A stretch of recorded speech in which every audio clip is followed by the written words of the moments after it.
Welcome, welcome.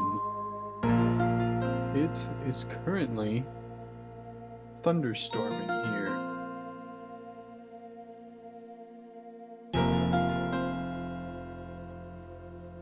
So, I think it's perfect time to play a horror game. Don't you?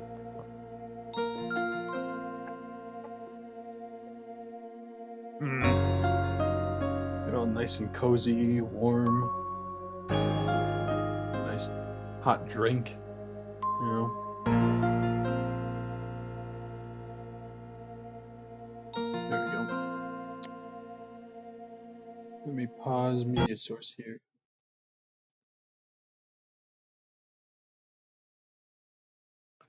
You might be able to hear some of the thunder in the background here soon.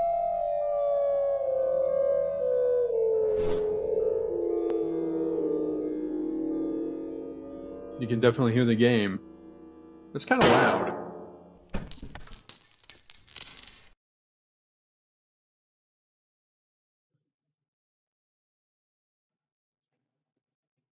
I'm gonna turn that down. It's probably good. Yeah, it should have told me it was loud.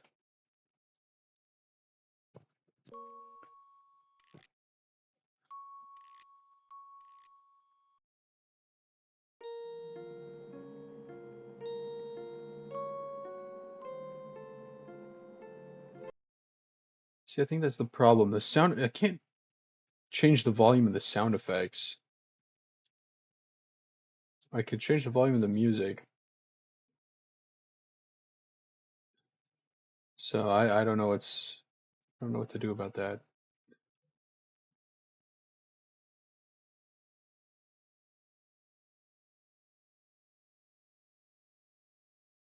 We'll see. Shouldn't run into any bumps along our way with the 100% stuff. So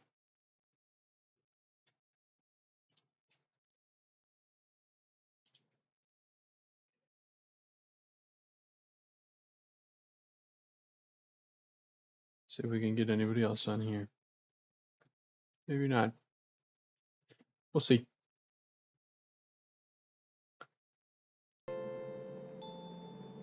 All right.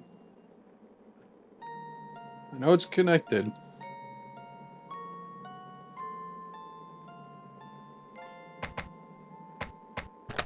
There we go.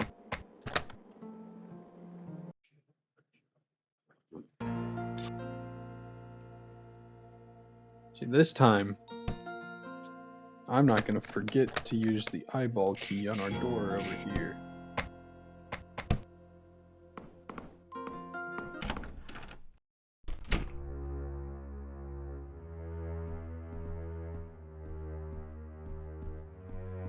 Something interesting I was curious about it. I know that thunder snow is a thing. It can snow while thunderstorming. But there's some pretty specific weather conditions that need to be met in order for that to happen. It needs to be warm enough that the particles in the air, the clouds, whatever, can rub against each other, you know, cause the friction in the first place to make the thunder and lightning happen. But it also has to be cold enough to snow. So basically, it would have to be what I read was lake effect weather tends to have thunder snow occur more. Um, but it seems like it could only really happen at the beginning of the winter season when things are just starting to get cold, or at the end of the winter season when things are still cold but kind of starting to warm up a little. Anyways, I think I already read this one yesterday. Yeah, okay.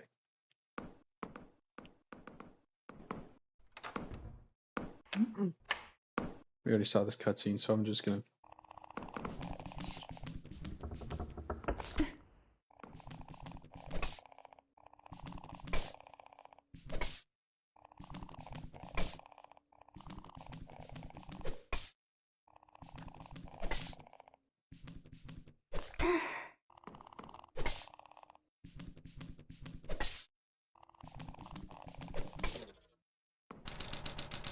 go. That was probably closer than I would have liked.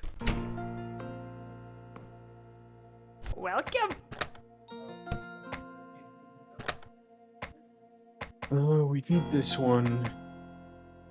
I think we'll come back for it. We don't need it quite yet.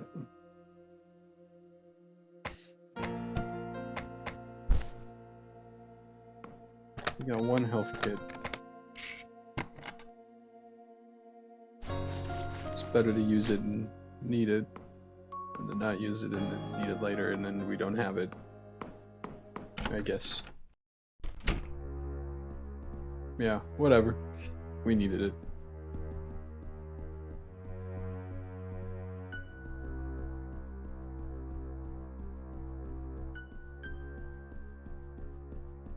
So,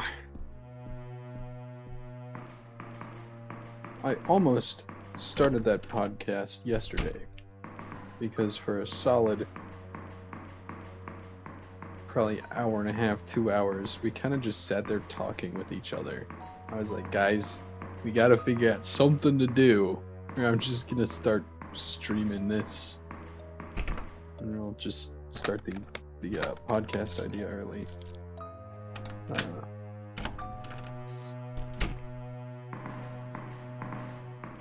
Mostly would be gaming, but honestly, I think some history would be thrown in there.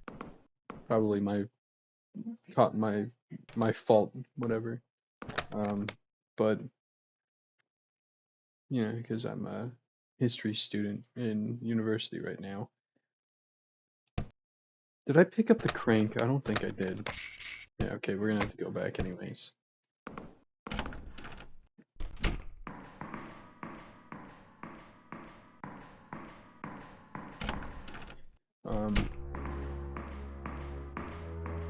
But there have been occasions where, like on this channel, when I've been playing something, I know I went on a big old rant when I was playing Majora's Mask. Went on a big old tangent about medieval weaponry there, and the Macweedle, the resources that the natives had at the time, the natives to South America had. And I've further learned some more information about that, but it doesn't really ascertain to what we're doing right now, so I might just share it later when it, actually makes sense to share it. There's the hand crank. Okay, T-handle, whatever. That would be called a hand crank in Resident Evil.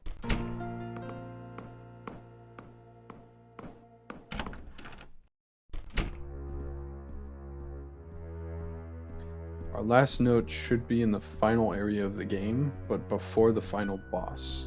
So if we miss something, I can go back and look and just read all the notes that we've come across.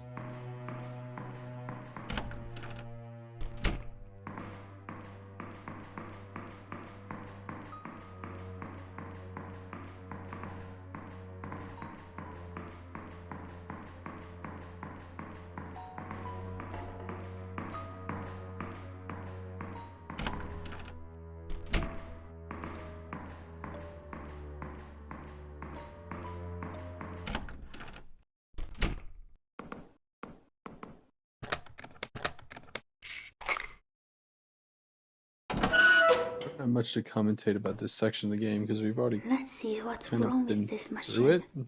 So you'll have to excuse me if I'm not as talkative normally as it normally would be, but This thing seems unstable. Got to watch out. I want to check my calendar. I might just share my screen as I'm doing that because it's just a regular Microsoft calendar. But I'm looking ahead, looking at the days ahead, specifically because of what I mentioned, Marvel Zombies, the PvE mode. I definitely want to take a look at that, and I know it's probably going to be popular to be streaming it in the next few days. when it comes out the next week or so, probably. Okay, good.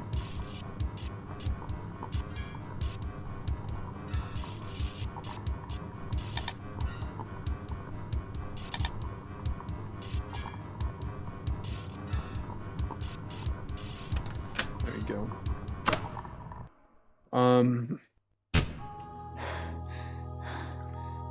I was almost a sandwich. I might put a pause here and do that.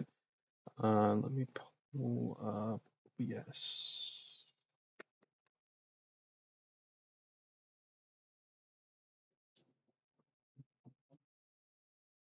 I don't think you guys heard it, but that was some thunder there. Okay. Looking here at the calendar. Today's the 18th. I think that the update comes out the 23rd, which would be Thursday. So you guys can't see me on my YouTube thing. I don't think because it's a separate monitor. I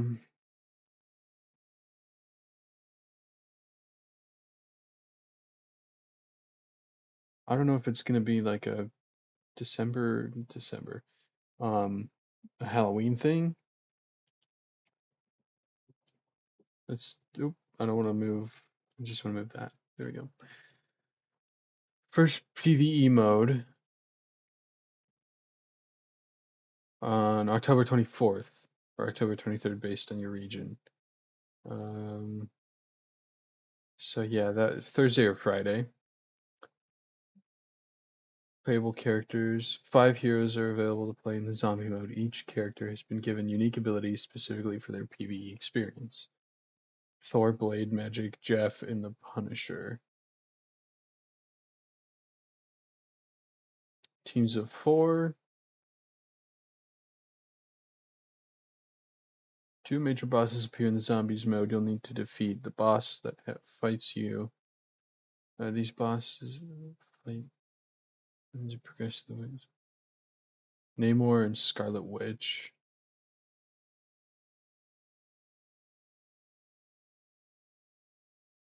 Survive against endless ways. I'm gonna, just do this quick. No. There we go. Since I'm not playing the game, I might as well have something on in the background, right?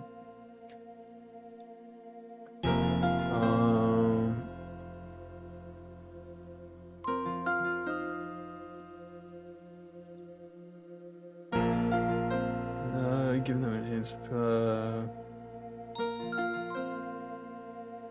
zombie mode permanent Marvel. I wouldn't be surprised if it's permanent, because previous limited time features have become permanent. Yeah.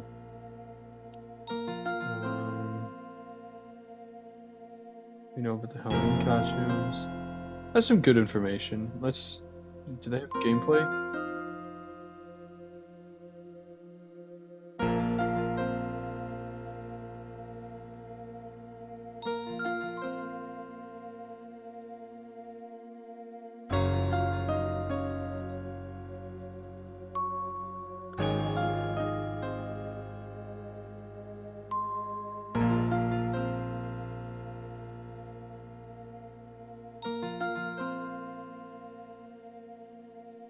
It looks more like Hyrule Warriors than oh,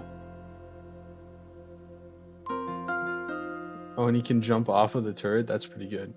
It looks more like Hyrule Warriors game, Dynasty Warriors game, than it does a Black Ops game. I mean, it being in third person doesn't really, I wouldn't say help its case, but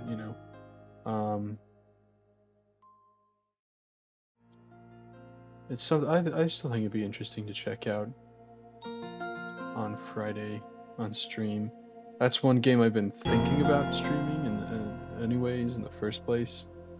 I assume there'd be some interest, but we'll see. I can stop that now. I'll just jump straight back in. I wanted to show it off because I had actually never seen that gameplay trailer, the footage, either. I was curious, and it seems like it'd be fun, but it'd probably be more fun with friends than what I most likely would be doing, which is solo queuing. Actually, I thought that backlight might be better.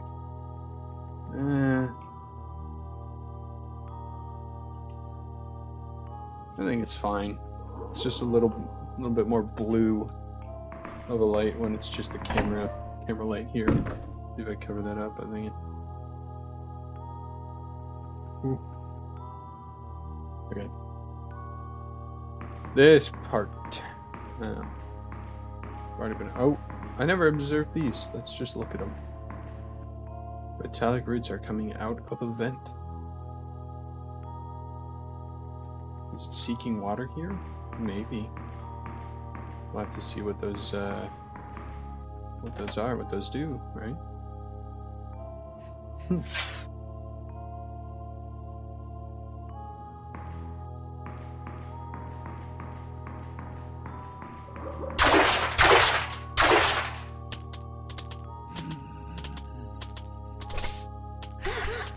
Okay, bad idea, I think.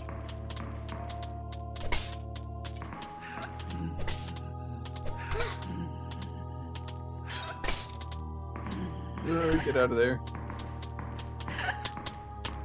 Yeah, it's freaky looking. I wonder if there's something like in Faith where we could look at the models a little clearer.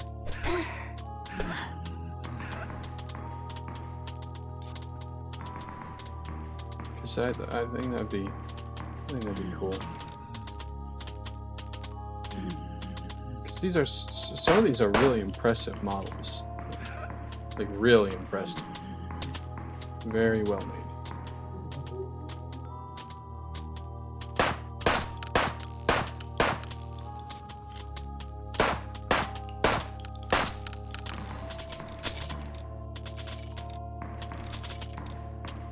Well, that was our last one, but I guess not. There we go. The way that they explode, like erupt into shards, very much reminds me of Resident Evil. I mean, you know, like the meaty headshot you can get against horde of zombies. Unfortunately, I don't think there's any headshot mechanics in this game because not a lot of our enemies probably would be susceptible, particularly to that. I can risk it, I think. I'm not gonna get that far anyways, so.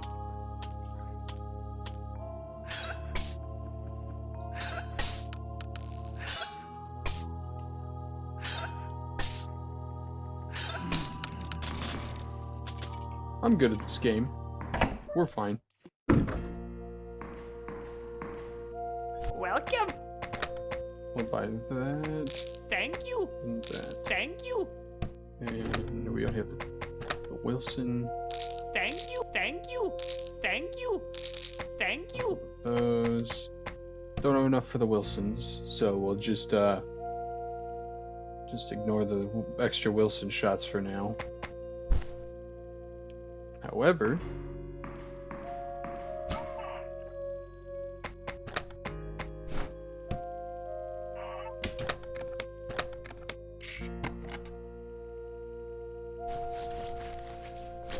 that does us pretty good, huh? Basically, if not full, basically at full, so. Let's see, what do we add? Yeah, I think it's 75% instead of 50. A general, like, 50%. I don't know the exact... see, that's what I was talking about the other day. We know a lot about this game, but not everything.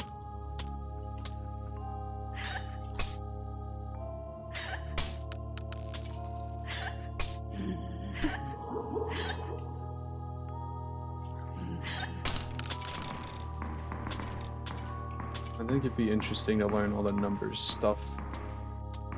I'm not usually a math guy, but when it comes to damage thresholds and stuff, all that could be pretty satisfying.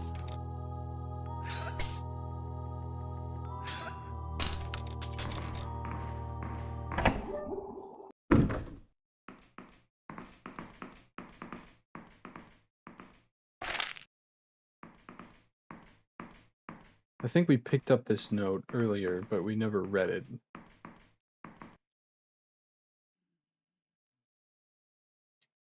Can someone do something about the flooding on the lower level? And don't give me the nonsense about Edith controlling the substances around her and all of that. It's driving me crazy. Barbara.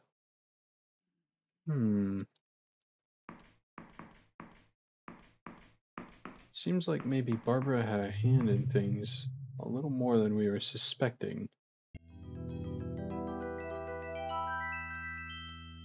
4 red, 2 yellow, 1 blue. And this is purely random.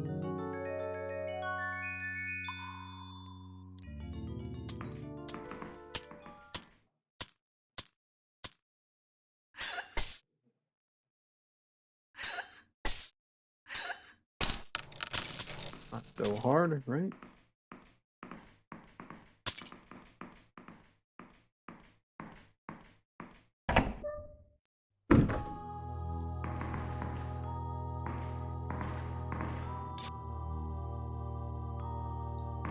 Yeah, I think we're fine for a little while now.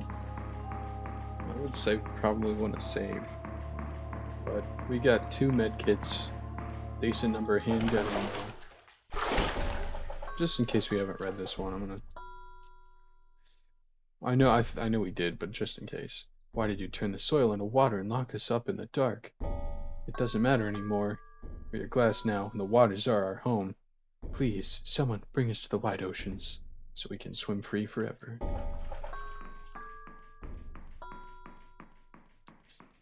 There's a lot of interesting implications, especially with the area bosses. And with one of them, it's outright not even implied, but kind of just stated as a fact. In one of the later notes.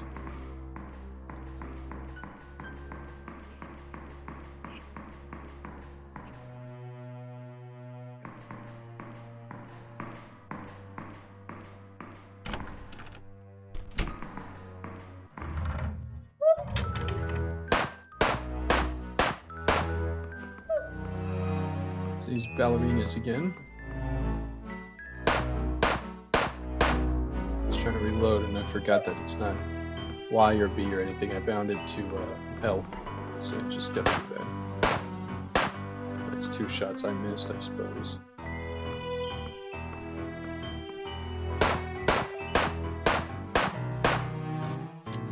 And since we're winning the military fatigues, we can kind of reload whenever we need to, because of how fast the handgun reload animation is.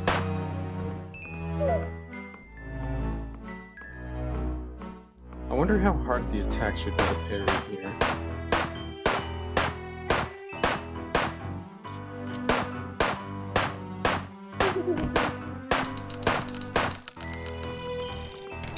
I might experiment a little. I don't think I've ever used the sword in this room.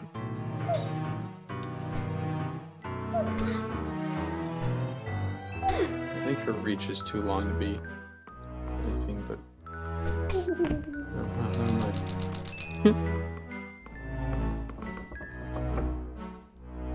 I think it was 1 blue, 4 red, 2 yellow? Yep. There's our fish key.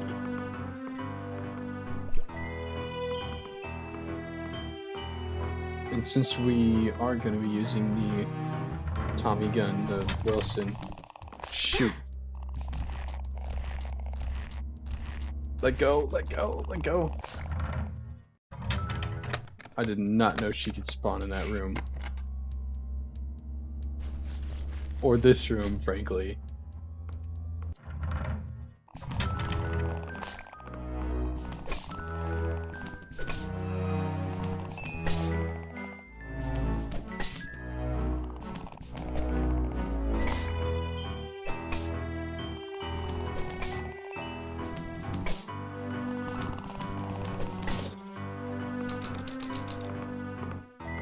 That was a waste of our new medkit. I feel, at least. How many Luis bullets do we have? Just the extra 30. Okay.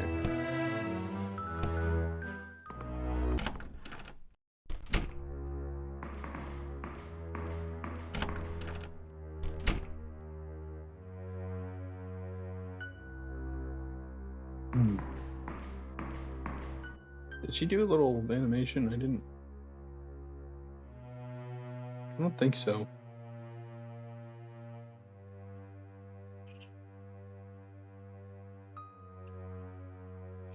Ain't nobody got the sass like Jill Valentine in the original Resident Evil.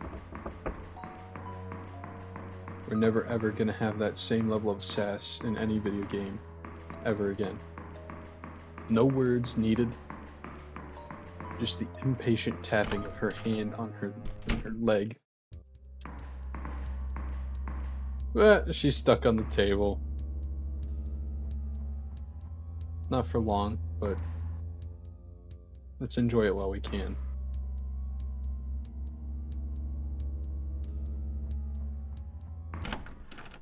Alright. I don't have a knight.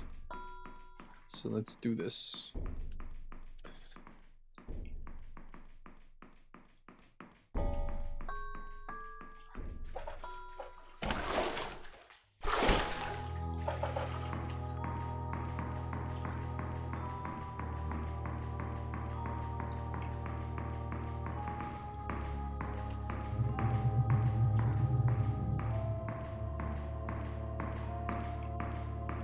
You know, come to think of it, this mansion was never intended to be, you know, like the Spencer mansion has all these traps, and it's kind of made obvious why. This mansion was never intended to be like a fortified stronghold or anything, so why is there a spike trap here in the basement in the first place? Welcome.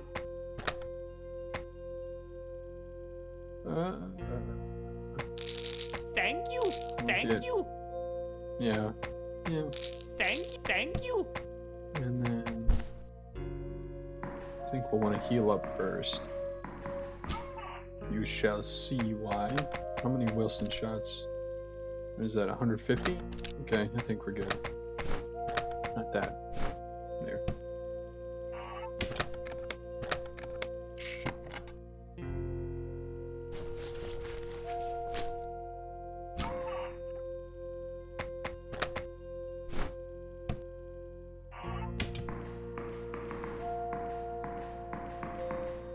Welcome. Thank you. Okay. Should be good. Alright.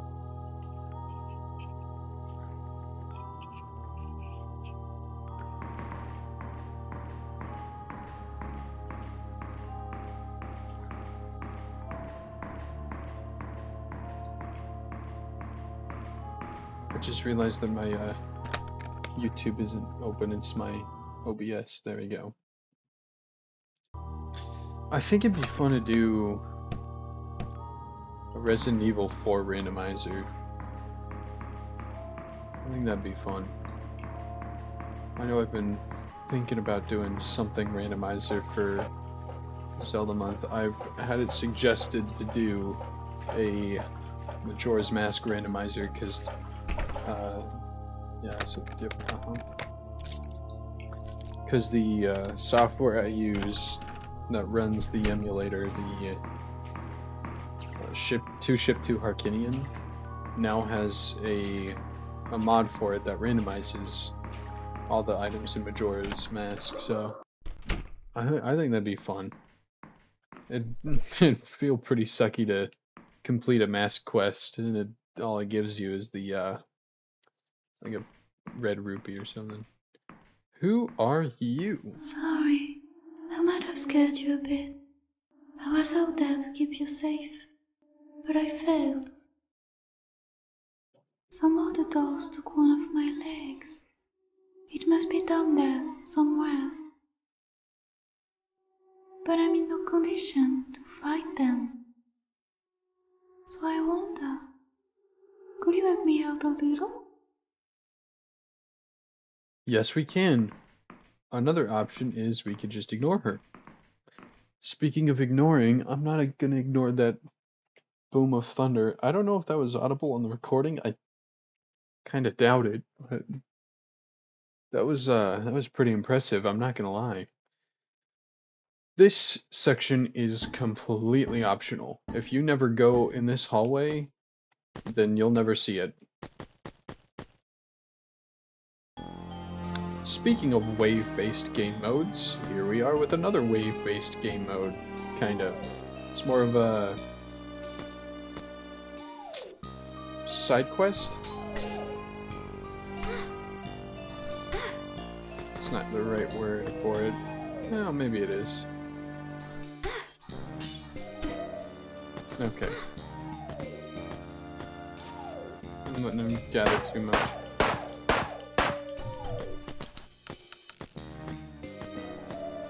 They don't drop very many tooth wheels. They don't drop the standard that they would. Rather.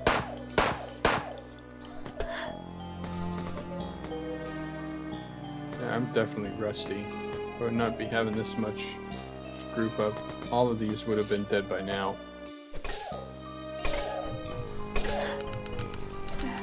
Yeah, okay.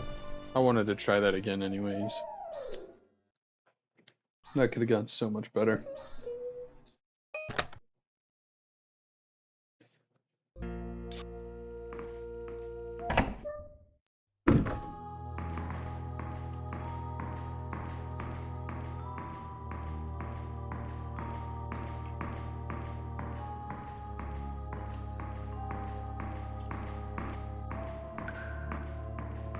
That gameplay that we watched for Marvel Rivals Zombies has me intrigued.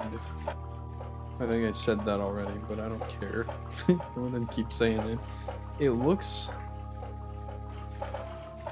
interesting. I wouldn't say bad, I wouldn't say good, but I would say interesting. Oh, I forgot, Barbara can't spawn here. Yep. So, but she can't spawn here in this upper hallway of the same room as the main swath of the underground subterranean water therapy. I don't know. I still haven't quite worked out what this was supposed to be anyways. Why there's a maze underground? I guess on the basement. I'd call it the basement, even though we're technically all underground. Sorry, I might have scared you a bit. I was out there to keep you safe, but I failed.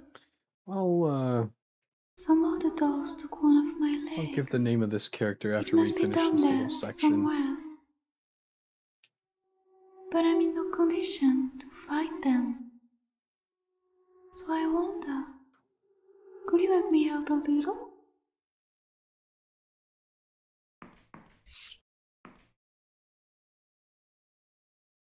We want to be at the ready as soon as possible. Pretty sure it always spawns from the left here first.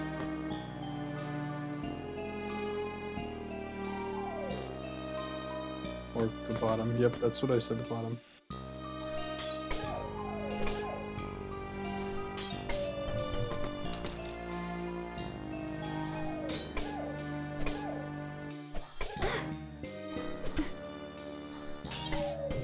So now we're doing a lot better.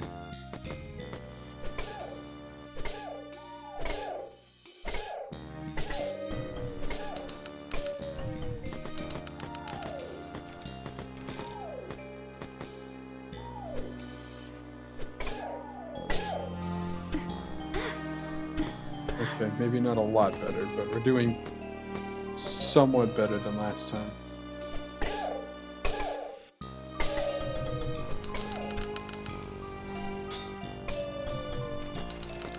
There are 3 waves, and we should probably use a medkit.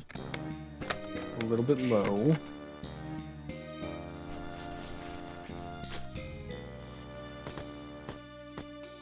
I'll hold up in this corner here for the next one. You'll see why.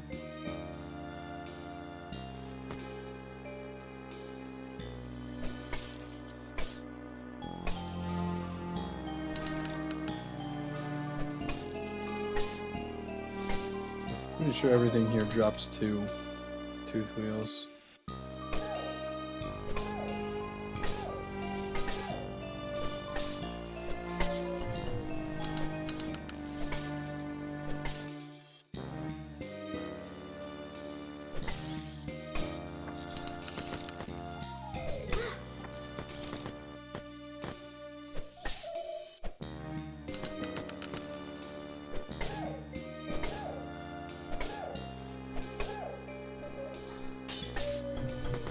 I don't know how much you've been paying attention, but it is heavily implied at this point that all of these creatures we're facing were once human in one way or another.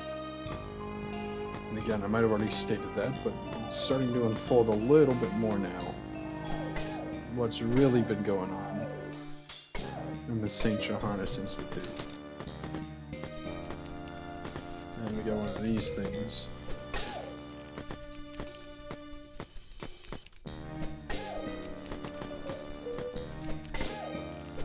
And if you can kind of stay up right next to it, it'll just keep going in circles. So, especially because the stun from the melee hit. I think there's a couple dresses that prevent Alisa from being stunned. You know, they're pretty big, so. A leg. Her leg.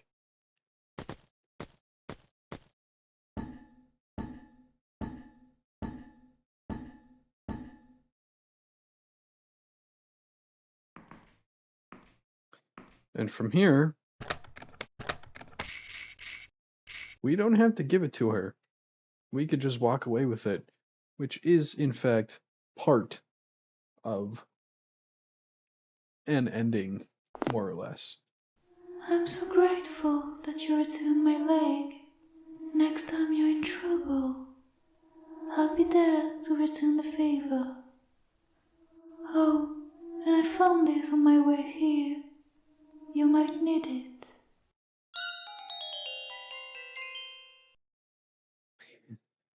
In coming here first, we now have a choice to make. This book belongs in the library upstairs. There was a section of books that were all red and kind of like a golden shelving space thing on either side. The thing that keeps the books upright. I can't remember what those are called now. Bookends. There's some like golden bookends. Those, putting the gold book back where it belongs, nets us the key to the next area. We could go to the Iron Garden first, or we could finish the, I don't know what to call this, water therapy rooms? The bathrooms. I think that's probably pretty good, pretty accurate. One problem, if you, I have done this before, and if you decide to go to the Iron Garden first, what happens is you are assisted in that boss fight, and getting assisted in that boss fight is makes the boss fight itself a lot more difficult compared to if we're to use the assistance here with Edith. There's no difference in ending whether we go to the Iron Garden first or finish this first at all. No difference at all. So it really just is your preference, and my preference is always going to be going to the Iron Garden second. Welcome.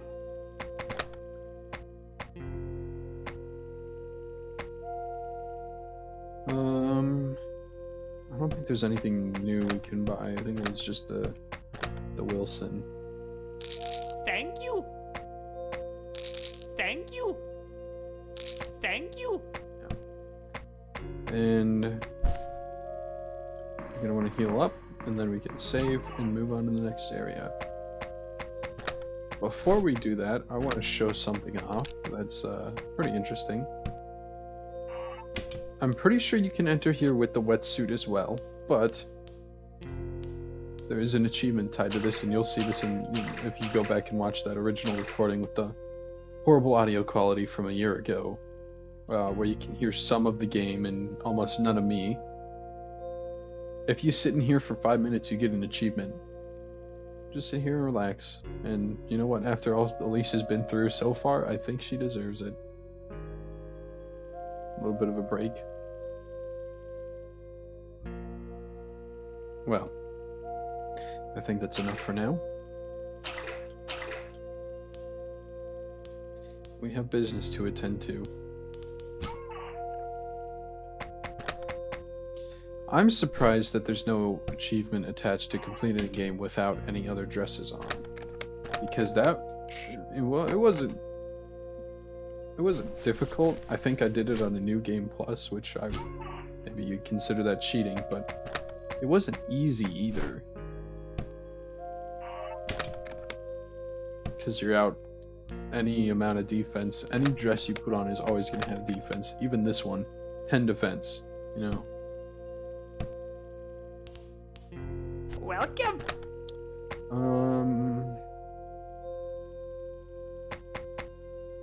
I think we're good on medkits. Thank you.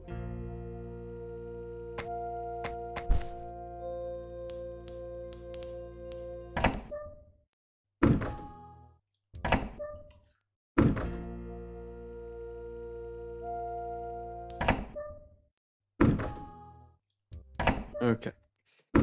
Maybe we should just wait a little bit longer. Oh, I guess she can't go in with the wetsuit on. I don't think that's the name of it. What's the name of it?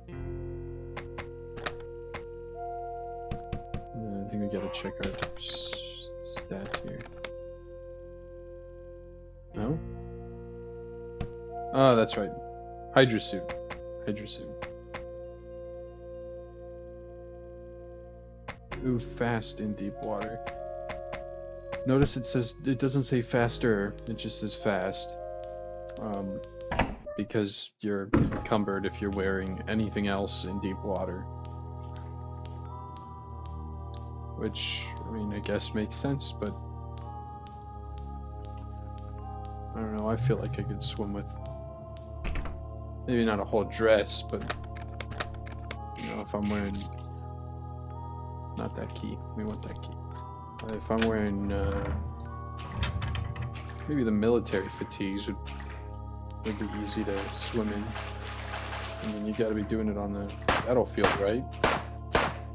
You're not necessarily an amphibious, so like Marine or something, but Navy SEAL. You're probably not doing amphibious stuff as an officer in the Royal Guard, but you know, gotta expect the unexpected here, huh?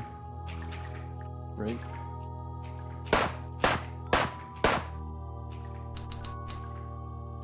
Who's the other guy?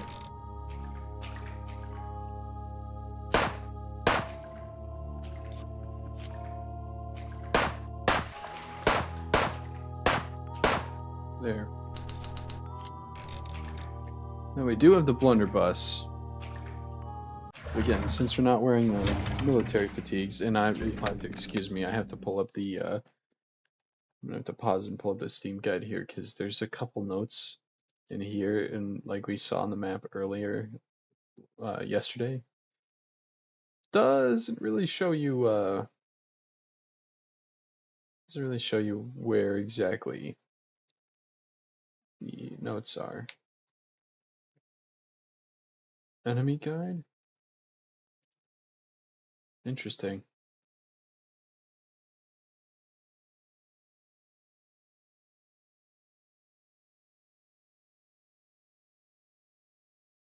Huh.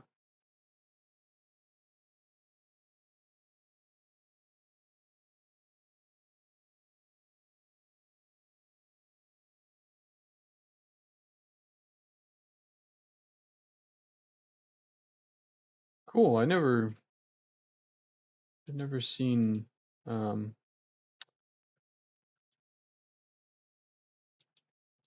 I've never seen this guide here on Steam for the different enemies.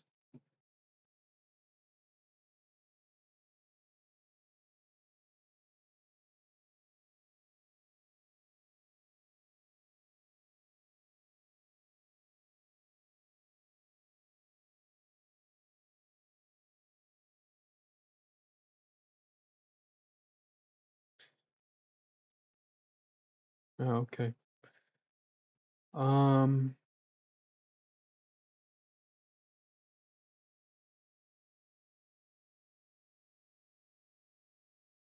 Interesting. Seeing other people's takes on these things.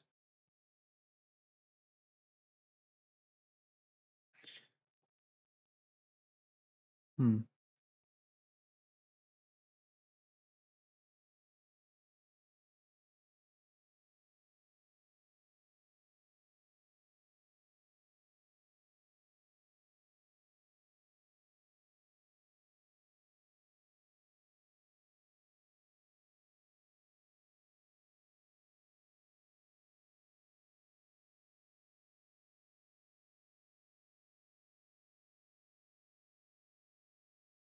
Interesting. You guys aren't seeing any of it, but I just wanted to look at this guide because I thought it was interesting. On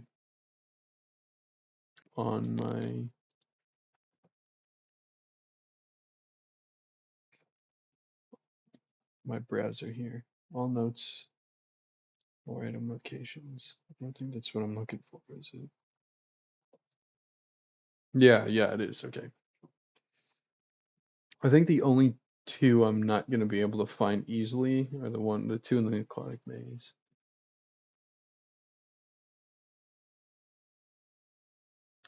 Before you enter area 2.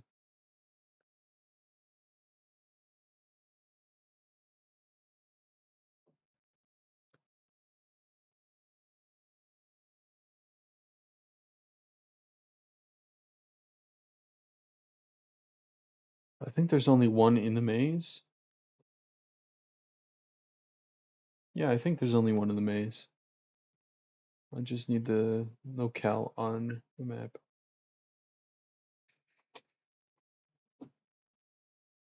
Yeah, okay. Somebody else sketched out the map for the maze here.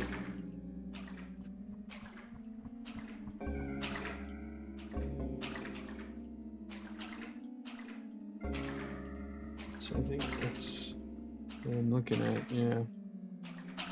That's not so bad. There's an extra med kit.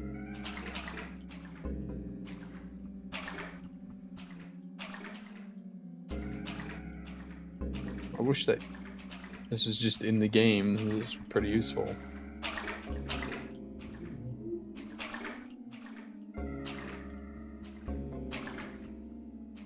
Some extra... No, Bob. We'll just shotgun. Which we're not carrying. Not right now. There's somebody this way. Oh, but I see the other guy.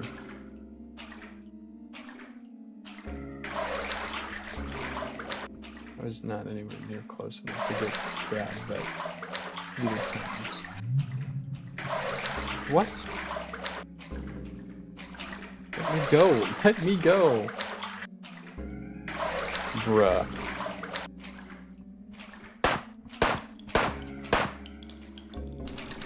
I lost over half my health there. That was stupid. Okay, let's see. Can we move this way? I really need the saber for that, I think.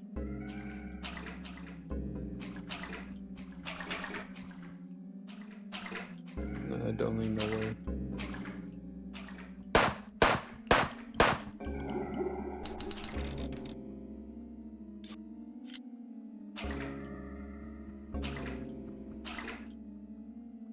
Yeah, there it is.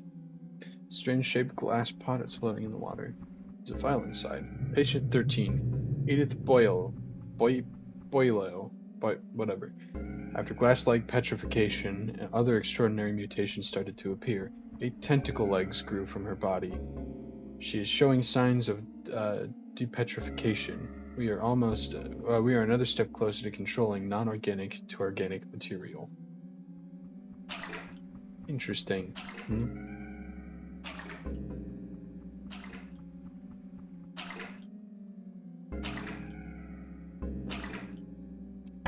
Here's our stop. I think I'm gonna use one right now. Like I said, we don't have a whole lot left of this game. We got 2 decent sections. One section that's basically just a boss fight, a fetch quest, and then the final boss.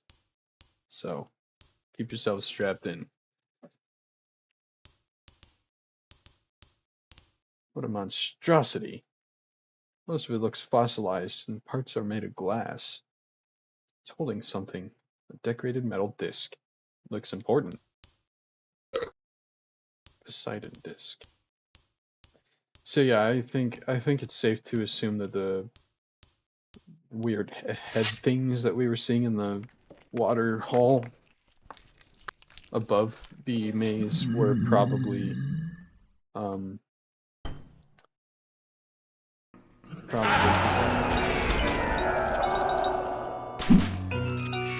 Ouch. She can attack our friend here, who I will reveal who this is after the boss fight.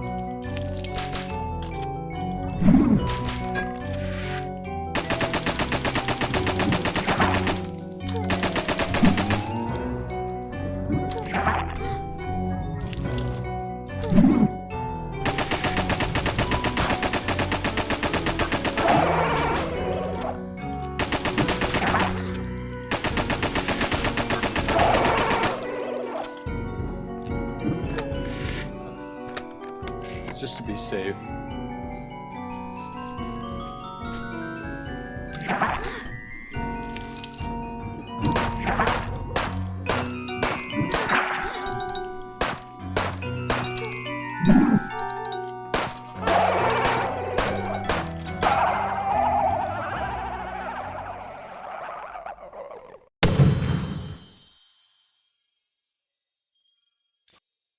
It's beautiful.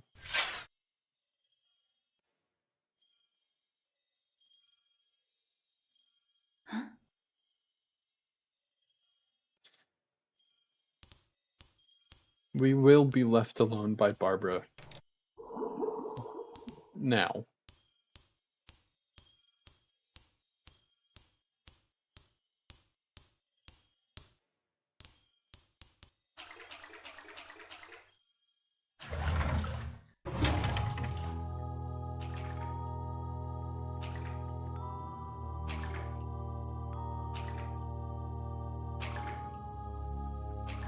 The problem with there only being 3 save rooms is there are only 3 Charlotte closets to use.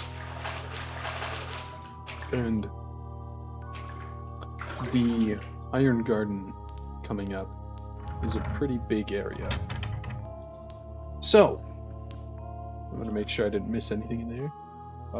It doesn't look like it.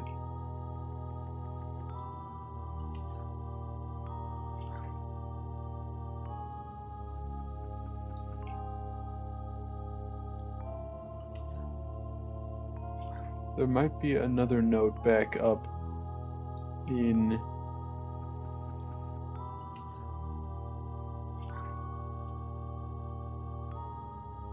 12.1.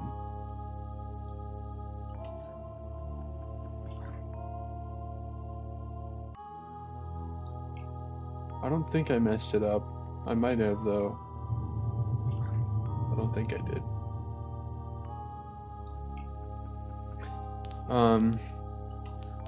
I'm gonna go back and take out this goofy looking dress here.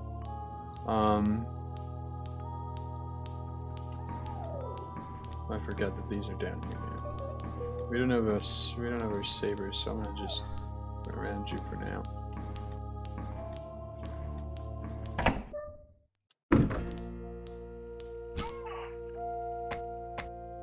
I'm pretty sure sure we're also gonna... Welcome. There we go. Thank you. And this is what we're gonna be using for the rest of the game, because it has the highest defense. So... Thank you. might as well buy that as well. Hans, a box of Hans rounds, the heaviest caliber bullets on the market. So yes, that's our other... it's our other saving grace here. Some Hans rounds. That's our Magnum. So we're going to be using that a fair amount, I think.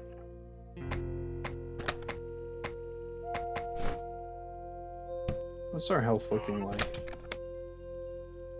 I think we're fine. I don't think we need to use this quite yet.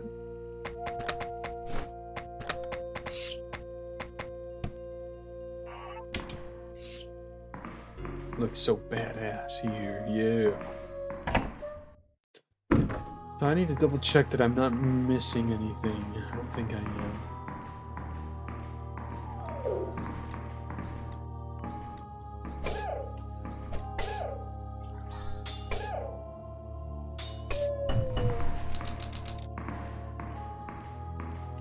So more unfolds in the story.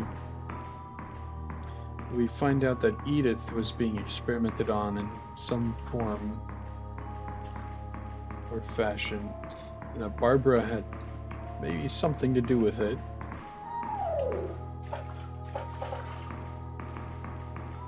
What I find most interesting is... oh, that she can't attack us for some reason.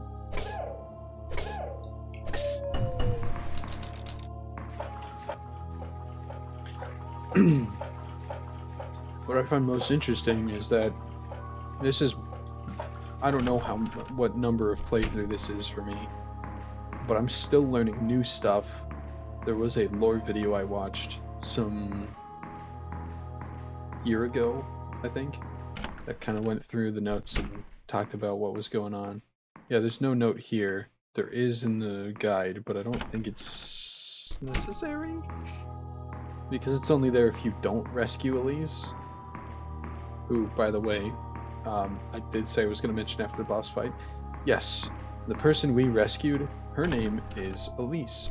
If you remember all the way back to the beginning, there was the old man in his house who Jean-Francois and Alisa stopped by to investigate, check, see if there was anybody in the village. On his dresser top, there was a picture of a kind of sullen looking old woman and a young lady with a red cape, something on. It's safe to assume that those people in the picture were Barbara and Elise. As you can see, after finishing that boss fight, Barbara swoops down to kidnap Elise.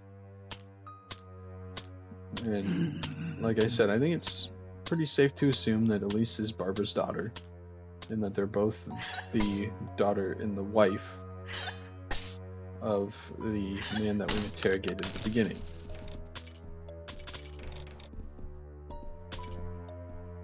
Why on earth they're here, and they're both dolls, is still somewhat of a mystery.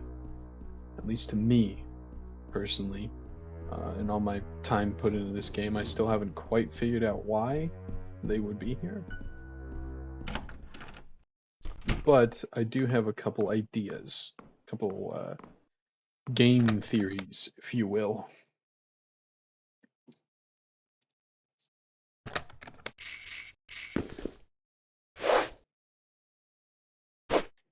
The first one is that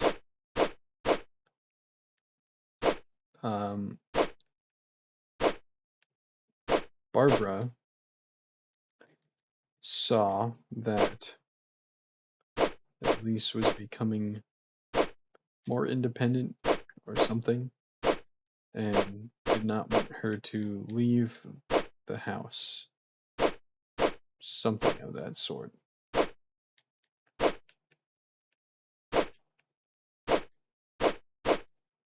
I forget how to do this.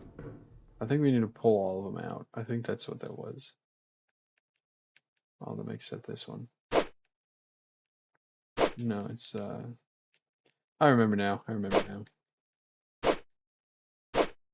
Yeah, okay.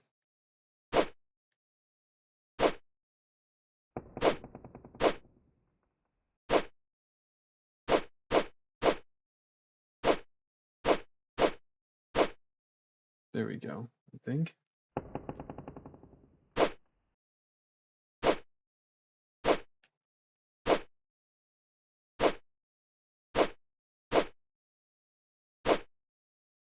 Yeah, don't we need to... I can't remember if it's push them all in or pull them all out.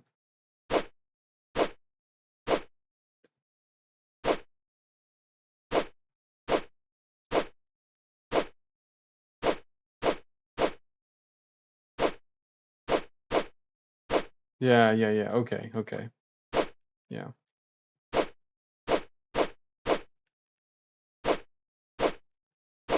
There we go.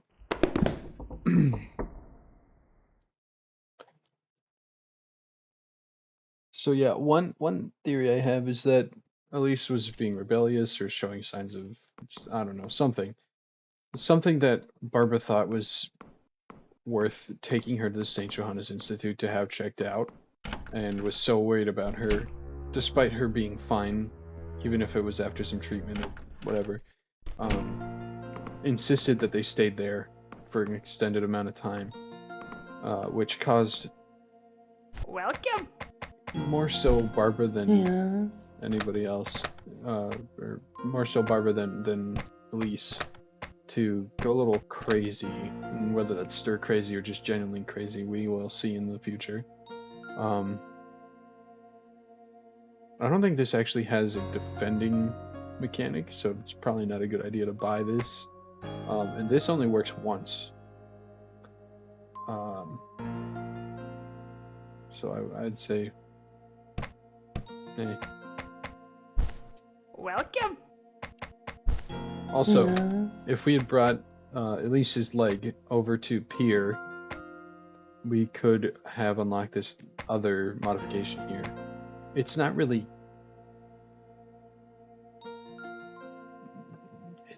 good, but you know, it's required for one of the endings. Welcome. Or potentially two if you would buy that first. I don't know. I'm gonna buy a couple of these, and I'm gonna buy a couple of those, and some of these. And save. Thank you. The other idea I had is maybe Barbara was a worker, a nurse or something at this institute, and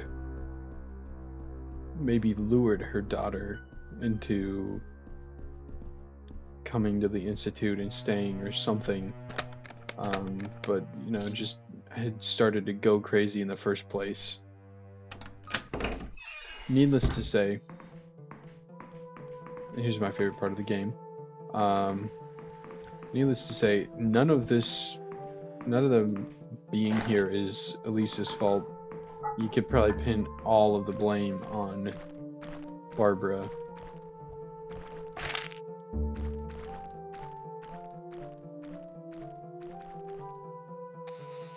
How we're able to be out here in the first place confounds me, because this mansion is buried underground, right?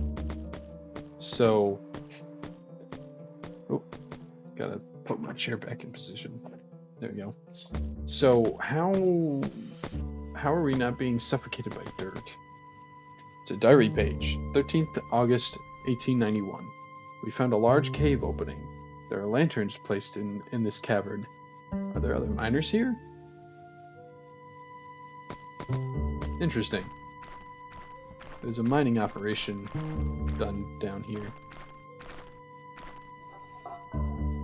Some kind of mechanized puzzle.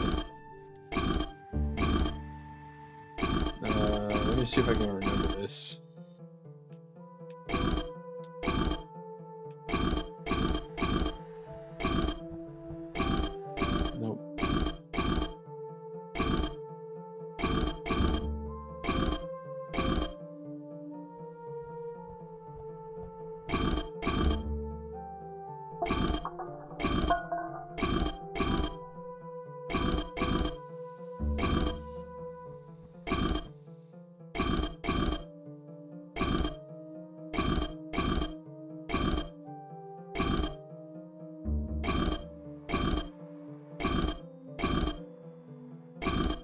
easy way to do this. I think it was starting from top to bottom. Yeah, there we go. Still got it.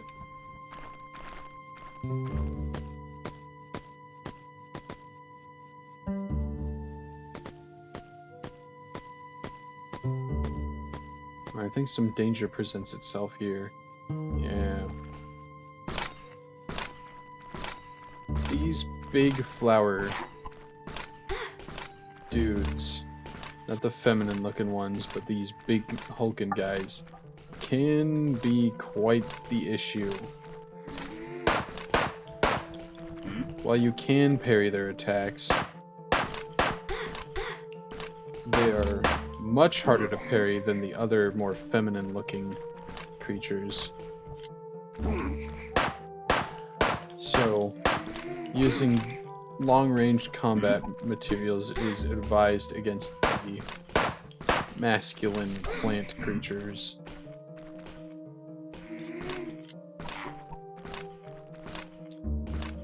As you can see, the more feminine looking ones do have a ranged option. Playing with fire here. While it's not required to defeat these enemies, it is a lot safer to get rid of them now, as opposed to letting them hang around.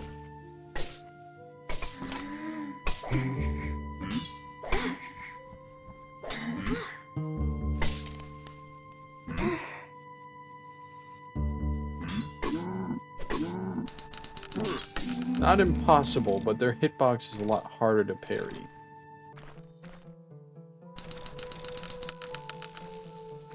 This is the only time you're gonna ever have to deal with both of them at the same time. I'm pretty sure. I don't remember if there's another spot. But they can be quite the bother.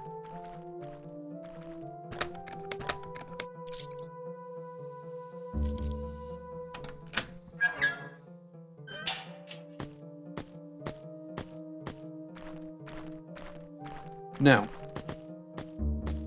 if we had decided to go here first, we would be dealing with Barbara in these areas, which is not really desirable, because a lot of these areas are smaller and harder to react to, and she kind of just spawns on top of you. And you know, I like this section a lot, so I want to enjoy it.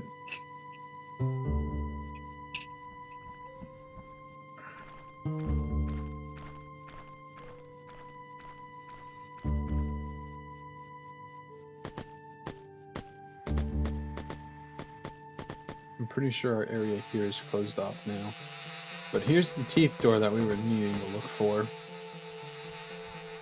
This should have one of our last notes in it.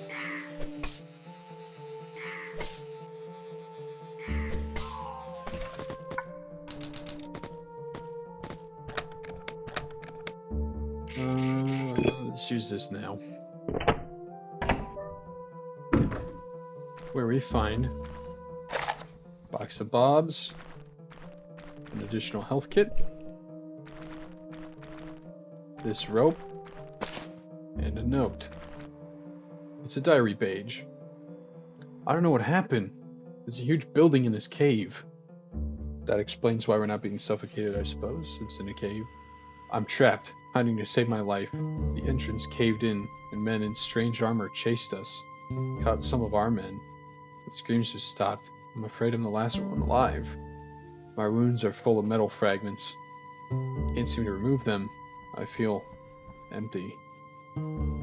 So yes, it is heavily implied, and like I said, outright stated here.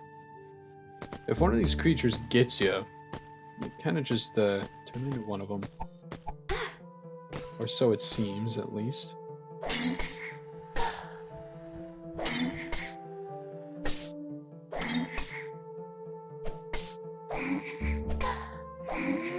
Sometimes these guys just miss. The big guys, the dude looking ones, ain't never missing. Not once. They're tough cookies, dude. Tough cookies. don't think we can go any further in here yet, because it's blocked off. Yeah, so we'll have to come back here.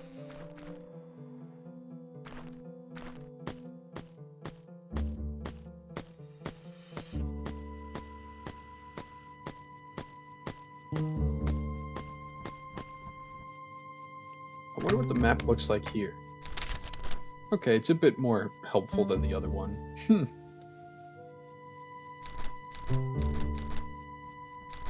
Underground, ground floor, first floor. So yeah, it just says underground floor, I guess. This way. Here's another one of these guys. Like I said, it's hard to tell if you're gonna block it or not. And sometimes it's just worth it to take the hit in order to save ammo, but...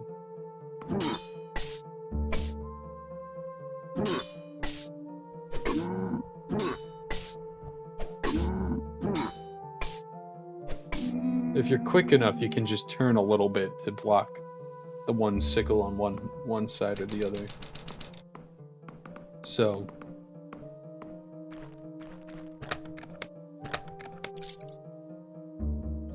the reason I like this area so much is it exudes that feeling of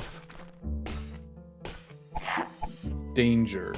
I don't know, it's just it's something about the vibe of it. It just, you know, it feels like the culmination of all of what we learned going wrong in this place has summarized itself in one of the most saddening and eerie places that we could think of, and we'll be seeing a bit more of that here soon. Another note, I think. Yep, it's a diary page. 11th of August, 1891. We dug up some luxurious-looking metal ornaments, strange cluster-shaped objects. We can't make out whether they're man-made or naturally formed. It's treasure nonetheless. We're gonna be rich. Sure. Sure you are.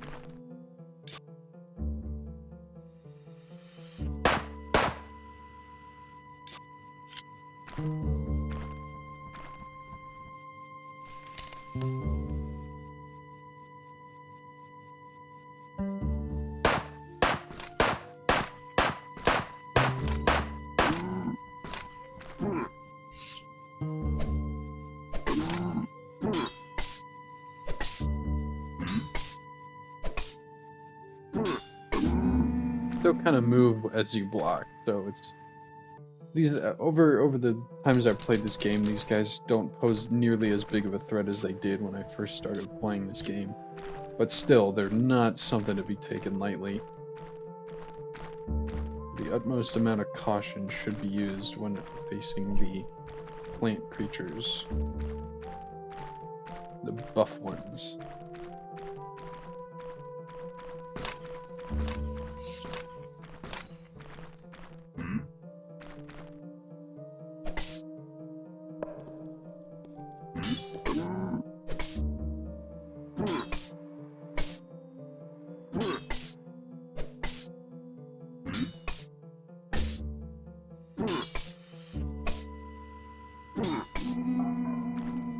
Like I said, this saber is going to be your best friend. It's not your sidearm. Should be your main weapon by the end of the game. 27th July, 1891. More miners have quit. They all got spooked by this rumor that goes around. Apparently 60 years ago, a sinkhole appeared out of nowhere and swallowed this huge asylum or something. Hey, you never know what kind of treasures might be buried here. Yeah, so originally these miners, I think, were looking for coal, but ended up stumbling upon the buried St. Johannes Institute. Why this place was buried, I don't think is ever answered. Other than the fact that, you know, maybe it's just the traction. I don't know. All the weird stuff that was going on, and it just maybe the villagers buried it or something. Who knows? Me? I don't know.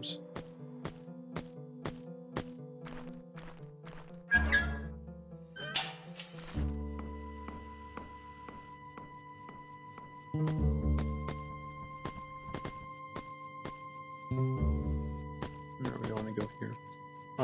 Let me scroll over to my page here. We got that one. We got that one. We got. I don't think we got that one yet.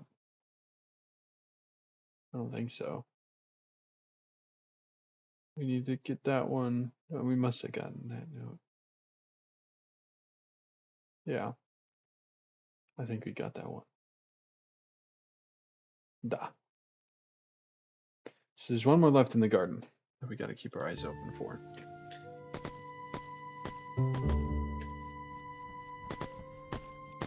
There's also, I think it's in this area. We're gonna take a quick visit back to Pole because we're not really gonna need our handgun right now.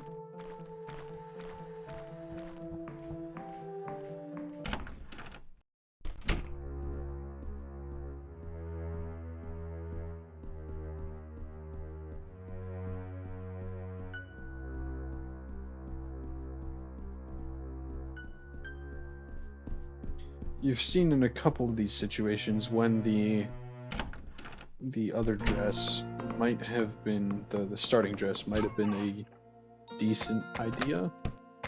I can't remember the name of it, so I'm gonna just see what it's called. Blue dress. Okay, whatever. No, I don't want to use the key there. I wanted to exit the menu so I could do that. What's my health looking like? Stop. I keep pressing start intending to close the menu, like a Resident Evil game, but that's not what happens. We could use this, probably. Just to make sure that's not what I want.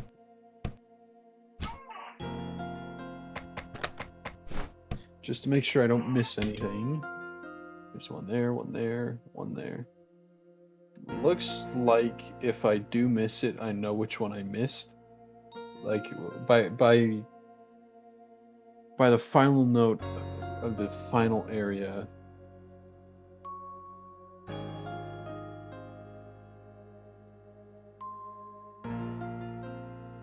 By the final note of the final area,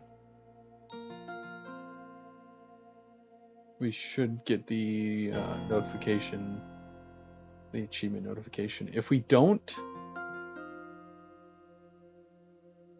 then I will let you know that I missed one. We got this one already. That was in the bedroom. The one in our save room here. The one up top. The one in the operating room in the funhouse. The one in the red room in the funhouse. The one outside of Barbara's chamber in the funhouse. The one before Pier in the funhouse. We got the one in the glass bottle before the water rooms. We got the one from Elise in the funhouse. We read the note in the open book in the library. We read the note in the shower rooms of the underground section. We read the note in the maze in the underground section. Yeah, I don't think there's two. I think it's just the one. 12.2 leads to 12.5. Yeah, okay. Please note aquatic maze 12.1.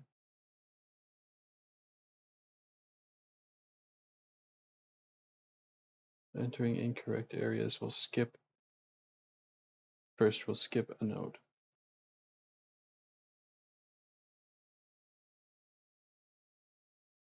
So I think we did miss a note. But I don't think that one was necessary because we saved Elise. And I think that's if we don't get the achievement, it's because of that.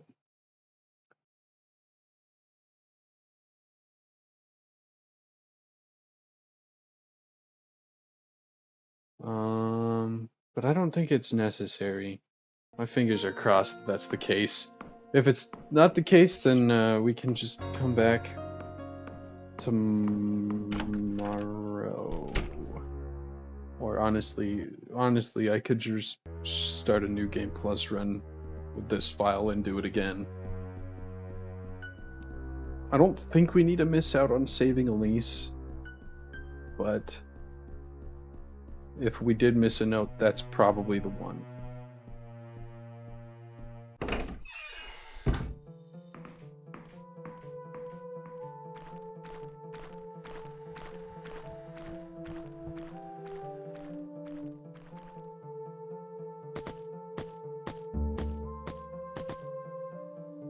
My fingers are crossed, so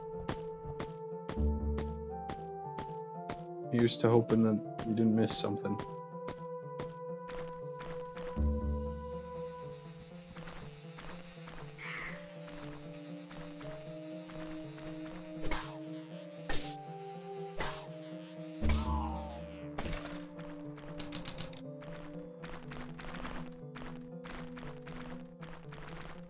Let's take care of this guy first. You can kind of see him out in the corner.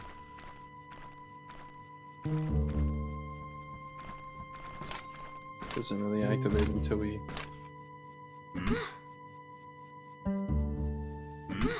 Okay.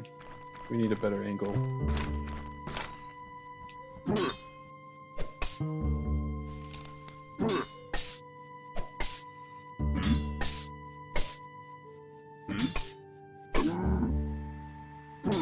Yeah, we only got hit twice there, and that was like a quarter of our HP. These guys hit hard, as expected in the last stretch of the game. Although we're going to be seeing some more enemies that are just early game dudes. So that's closed off, and that's opened up. Now, because we used our teeth stone in the Iron Garden and got that rope,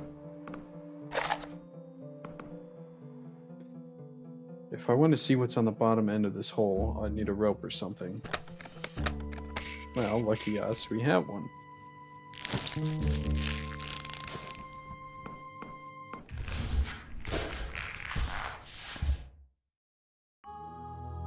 And it leads back down here. And we can use our lever here.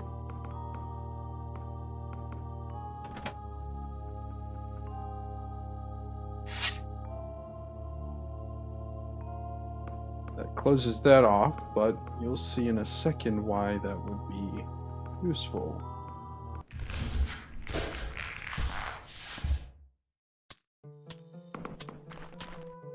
Spawn some more of these glassware guys.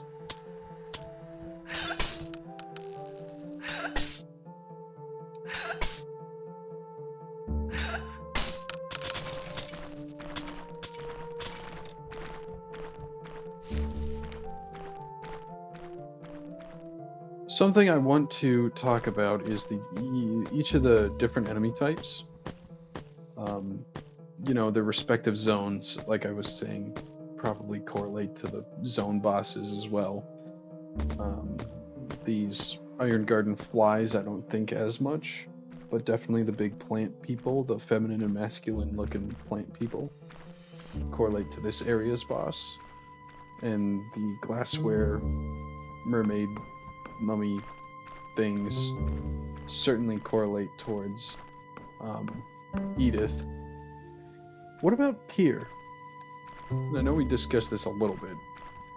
I think, of course, the general stuff in the funhouse is going to be the fault of Pier. And honestly, most of the stuff, if not all of the stuff that happened at this institute is because of Pier's insanity. However,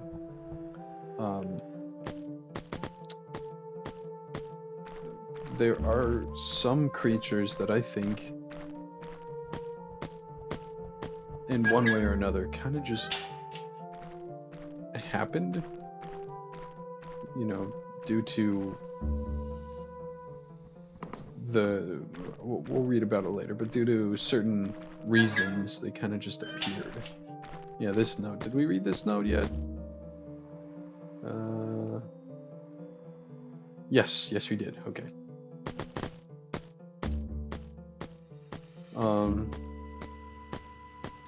I like to think that the first enemy we encounter, that nurse-looking thing, if you want to call it that, was actually, all of those were actually the nurses of the St. Johannes Institute. It picked up the crossbow, which, honestly, I don't know if it's good or not, because I haven't really used it, but I guess we'll see in the near future here. I think that all of those nurse-looking dolls, the ones that we first encounter, you know, that giggle when they come to attack us, I think that those were all staff of the Institute, and that almost all of the other creations, with the exception of a few, are all patients. I say with the exception of a few because we read in one of the notes that obviously some of those Iron Garden monsters were created because other people were attacked by the Iron Garden monsters, the ones that were already there.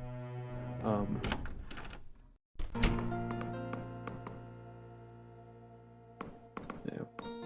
I'm gonna walk into the boss fight with nothing.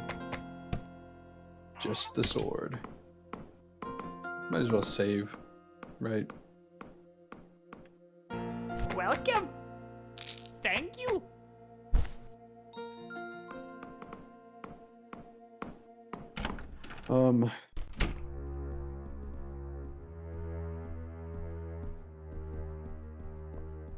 The other, there's a few, I think most of the unique,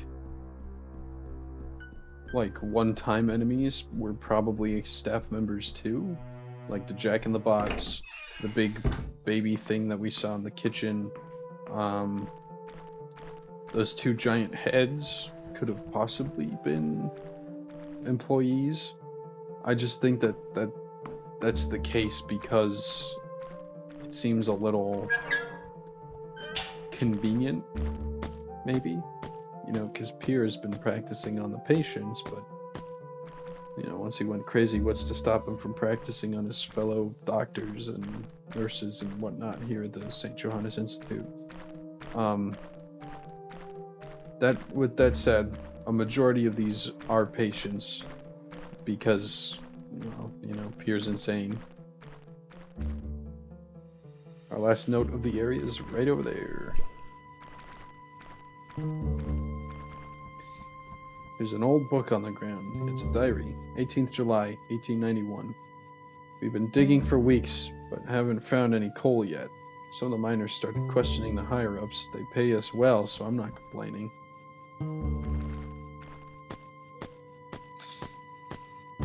Yes.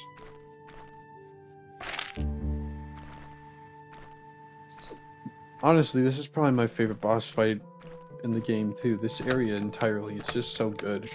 The atmosphere, the music, the boss fight, the enemies are interesting and difficult. Yeah, I just like this area.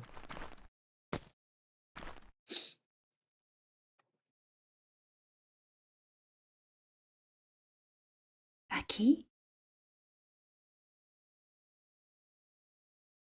Who dares enter my garden?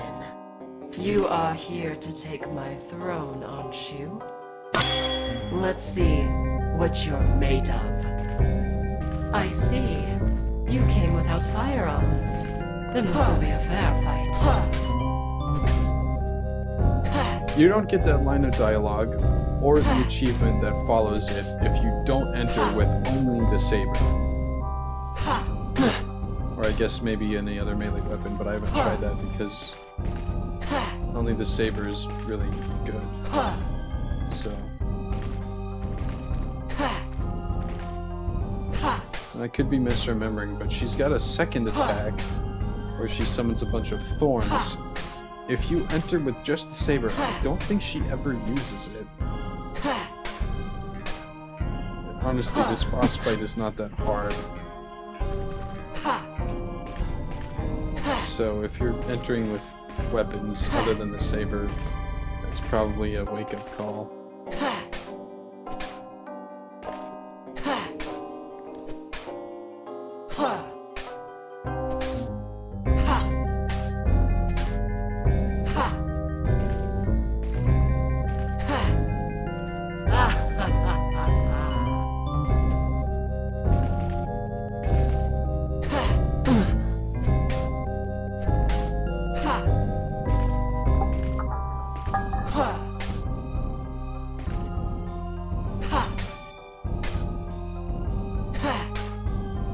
No. I can't let you take it all. Sorry, I just came to grab this key.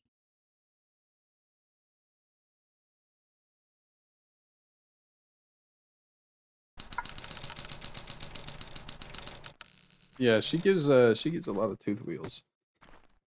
But as you can tell, she might have been crazy, but it doesn't mean she couldn't have been reasoned with. Nice throne, but too cold and big for me anyway. There was no intention of taking over the throne. It's the delusion that she'd been fed. Isabella potentially could have been spared.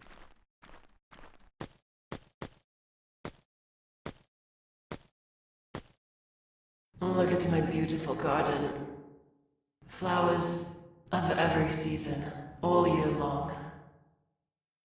If only it could remain. Alisa.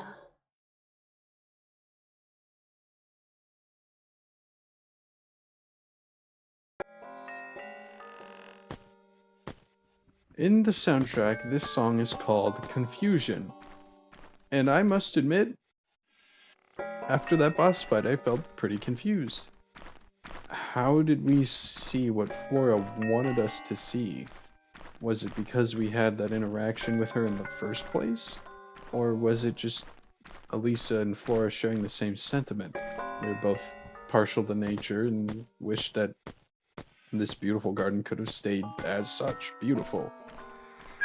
Maybe it was because, you know, I guess we technically killed Isabella. Maybe it's her soul in her final moments of life expressing what she wishes could have happened. Yeah, here comes the stupid clown again.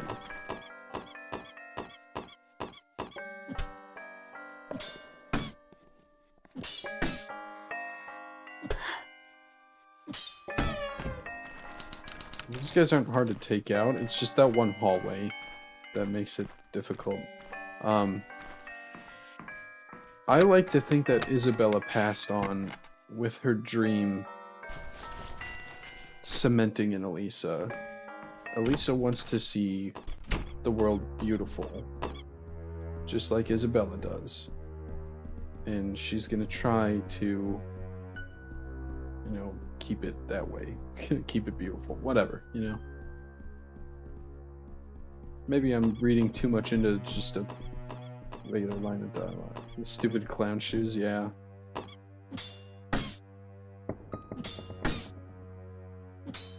I don't know if it's disturbing or funny to think about maybe the clowns being also staff members.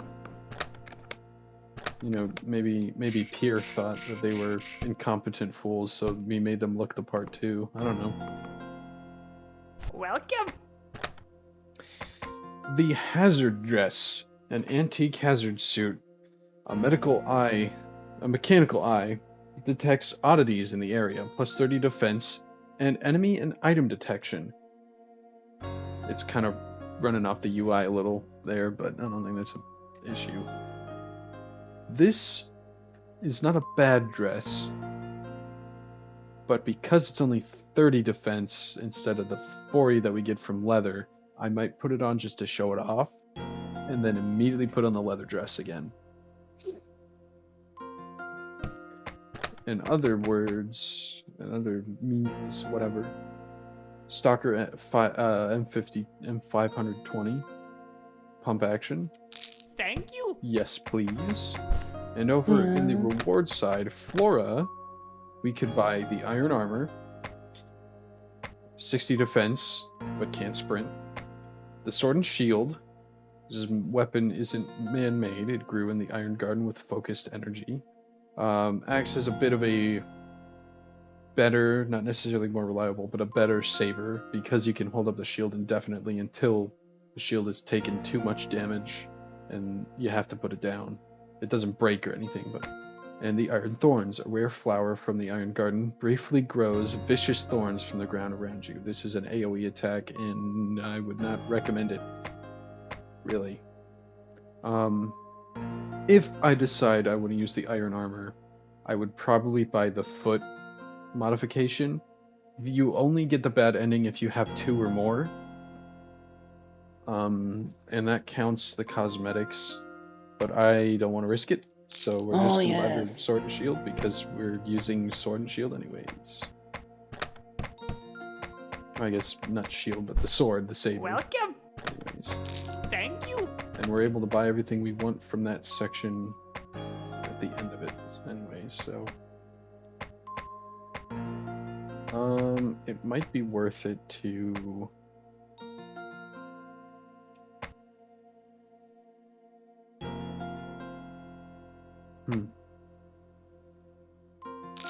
Thank you. Thank you. Thank you. Yeah, I think that's good.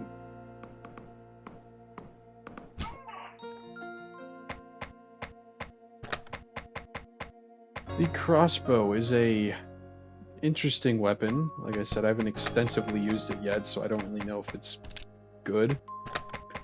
It's maybe something I would consider using more with an already beaten file because of the ammo dress, where you can fire from your clip instead of having to reload. So, here is the hazard dress. I think it looks really cool, but again, because of the defense buff being 10%, or I guess 10% less than what the leather armor is, I don't really see myself using it all that much. But yeah, it just looks so cool. I guess the leather armor also looks pretty cool, but you know, it's like a Japanese mask and headdress, and it's just, I don't know. It just looks really cool to me. I might use it for a while.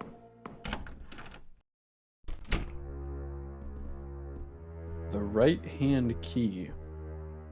Now what can we do with that? Well, see, it's already working.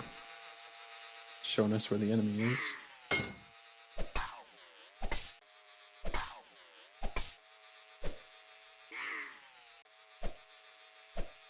I think the sword and shield might do a little bit less damage than the saber, but I can't prove it.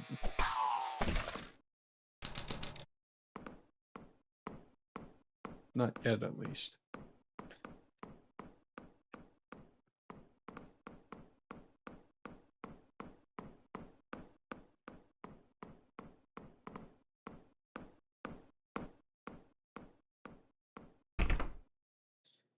It's locked from the other side. That's right. That's right. I'm dumb. We can't do this yet.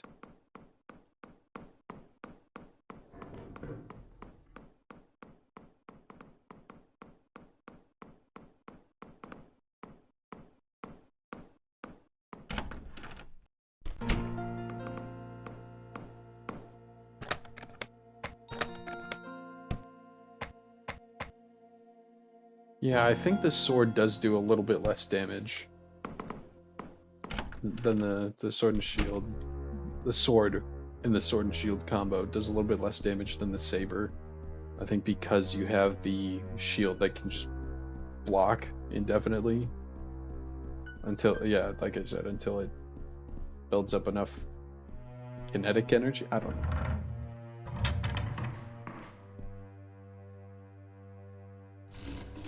Here's the elevator that note in the library was talking about. And we can't open this door unless we use the right hand key. That's a door we could not open from before. I'm gonna go back here and check to see if there's anything.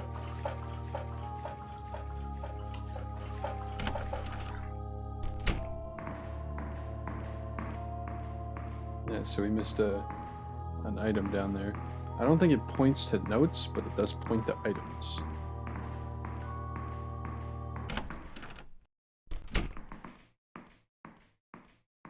Let's see, I want to just crawl down here to see if there's something else. Can I not? Okay, I can.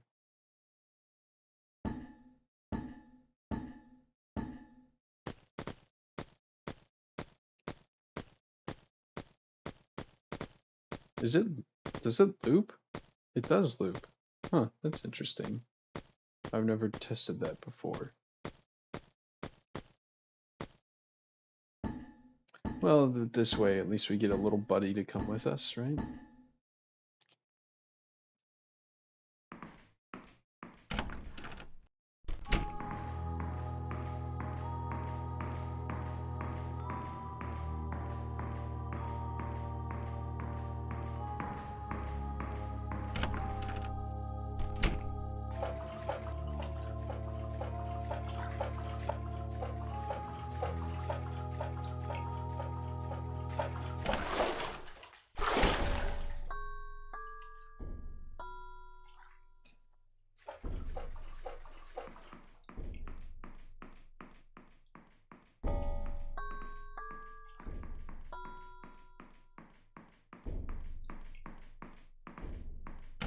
Okay, now that that elevator's down there, we can take the other elevator up. Because there's one on top of each other, remember? So if the one is on top and then the other's in the middle, then can't go up. So, because it's already up. Whatever.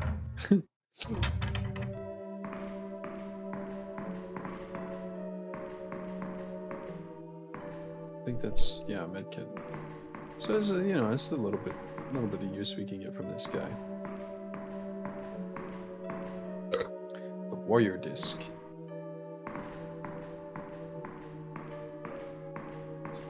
The chapel might. Still, I think Iron Garden is my favorite area, but aesthetic-wise, chapel is really cool, and I wish that they had done more with it. I don't know why Casper... Well, I mean, I kind of do know why Casper didn't use it all that much. Probably because the last stretch of this game was getting... It was getting long to finish something. It's my guess. But I really like the chapel. And I wish that the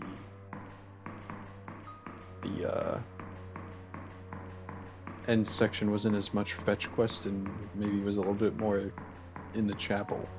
It's a really cool place to be. Maybe to get that note. I just want to double check. We'll take our warrior disc, put it there, and take the Poseidon disc and put it here.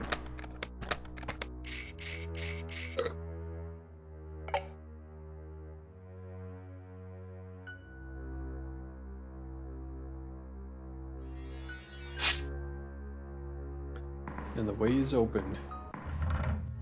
And we can also unlock that, so. Which, we might want to save. So.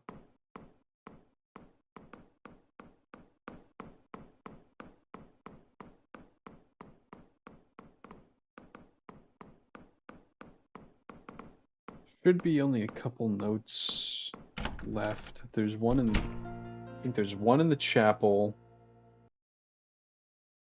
two in the chapel, and then there's one kind of, well, I'm not going to spoil it.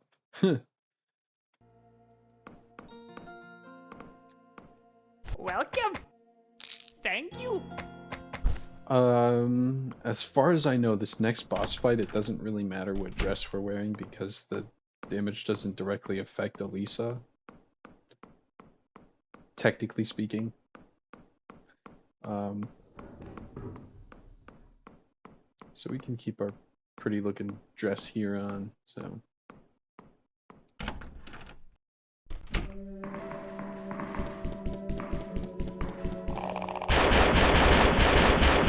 Yeah, that's a bit of a problem, isn't it?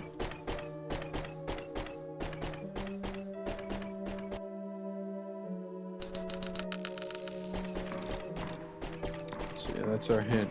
We shouldn't try to fight these things head on. Because, first of all, you can't kill them. And second of all, even if you could, it's a rapid fire machine gun. I guess maybe machine gun implies rapid fire, but yeah, you're not. Yeah, it stuns you just like your sword and guns and whatever shit.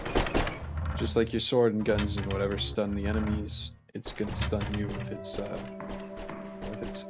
rapid fire. Hide behind these and make sure to stay crouched. We're playing Metal Gear. I don't think the robot alerts their attention, just because it's a I don't think it's an entity, technically. I think it's just UI.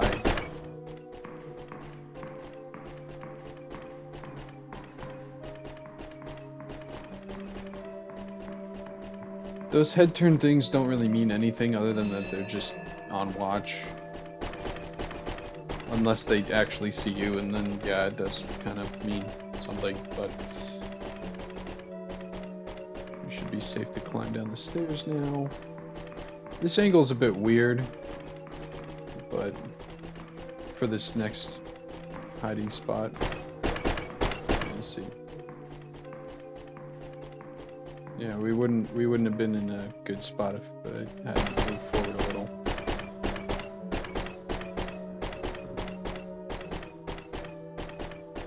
The peripheral vision is not that good.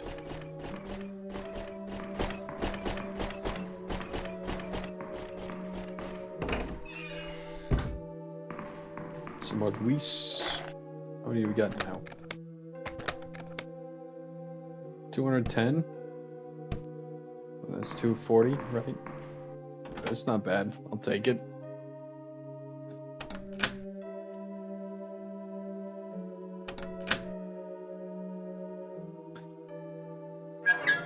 That's an area we haven't seen yet because we didn't really need to go there until now. But something interesting is that I forgot what I was going to say. So there you go.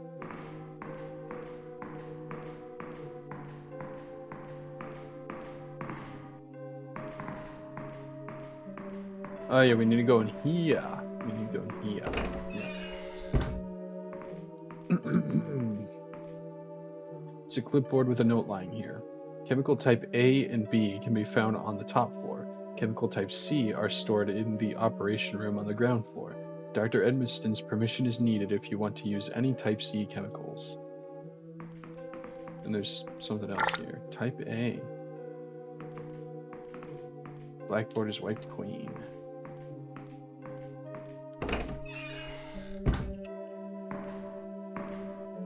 Aha! If it isn't our crow again. Wait. I'm just here for the blueprint. Long gone. What your emperor was planning is no longer relevant to me. For my safety is guaranteed here. Since I became the king of this castle. What are you talking about?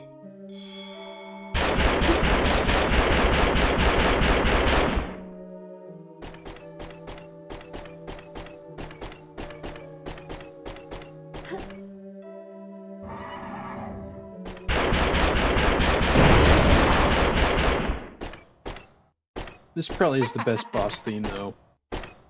Magnificent. Very impressive indeed. Your strength that has survived so far is certainly an obstacle. However, I have been endowed with great power. I am literally invincible, and now your end has come.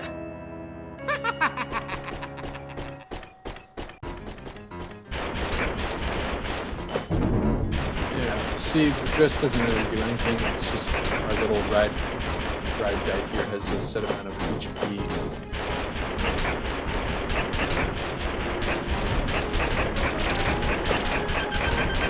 I would like to point out the parallax scrolling background. While it's not technically impressive for its day anymore, I still think it is really cool. The fact that he pulled this effect off pretty much one for one with how they would have done it back in the day is something I would say is impressive.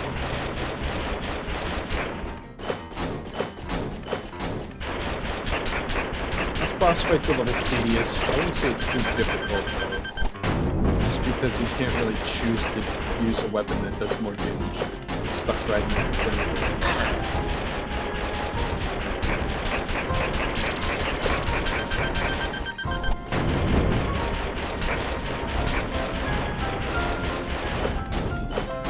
Despite the fact I mentioned buying the flip upgrade a little while ago, despite the fact that you get more costumes if you buy the makeup kit, it might be worth it to buy the shoes no matter what, just because of a couple things we get from the previous boss fight in this one. The previous one, of course, being the armor, and this one, we'll see it here in a minute.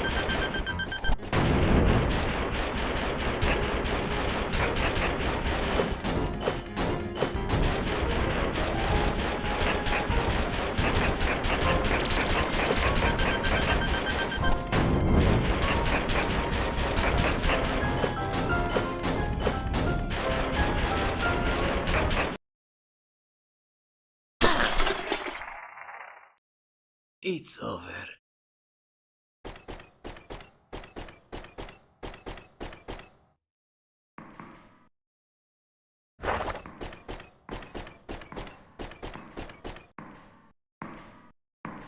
Everyone becomes mad here. That thing there, it bears an unearthly power. It protects this place. You have to destroy it. There is an incomplete chemical bomb in a room near the library. But why? It's your only way out of here. The one and only exit is barricaded. But once this thing is gone, this place will slowly fall apart. And then it's your chance. Why should I trust you? Because you have to know the truth about your Emperor's blueprints. There are people out there. They will show it to you. The Emperor is not a liar.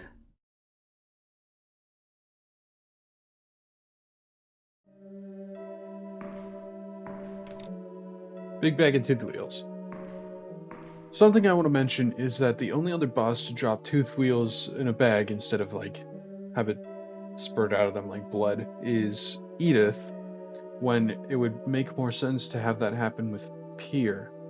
Pier seems almost entirely human still, just gone crazy, kind of like Albert is here.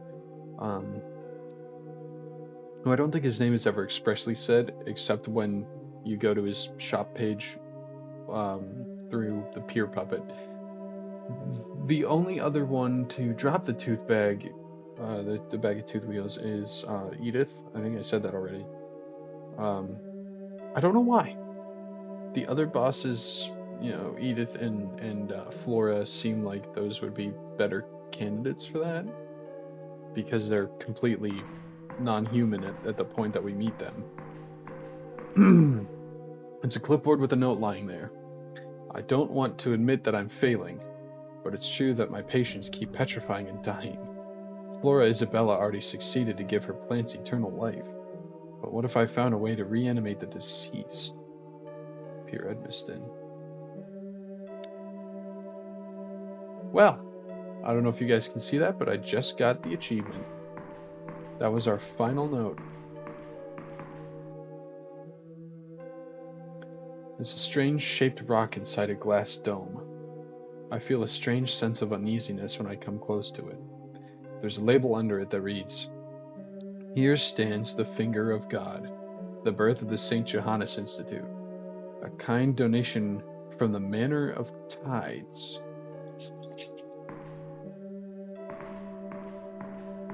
Interesting. We haven't heard that name before at all. So, curiosity arises. Who are the Manor of Tides? What is their point in giving this Finger of God rock to this asylum in seemingly the middle of nowhere? And where does this rock come from? All questions that I hope are answered in Alisa the Parting, or some of them I hope at least are answered in Alisa the Parting.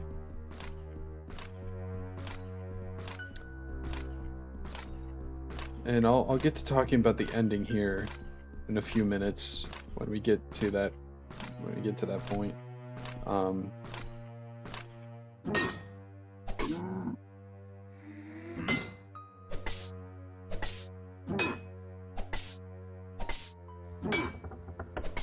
For now, we need to hunt down the remaining pieces of the chemical bomb that Albertus has so generously prepared for us to finish the job.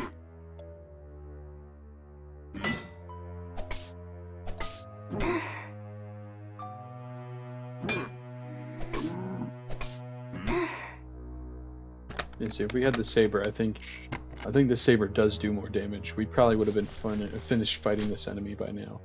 So no matter what, I think the saber is still just your best option.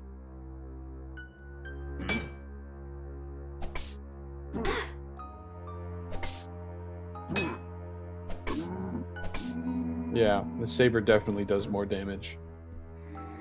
That's unfortunate because I think the sword and shield looks really cool. So honestly, at the beginning of the game, you buy the saber, you get the Wilson, and other than maybe swap out the Wilson with the handgun every once in a while, but that's probably pretty much it. That's what you want to be using. The Wilson, the handgun, and the saber. Don't need nothing else. I'm considering using the military fatigues for the final boss because he's got a lot of health and you kind of have to reload on the fly, so it's a little bit harder than just, you know, brute forcing it with the leather tunic on, the leather dress. We're gonna be down 25 defense. Because the dress is, the military fatigues is 15, so that'll be, yeah, 25 defense that we're out of. But I think the time it takes to reload, especially something like a shotgun, could be the life or death of us.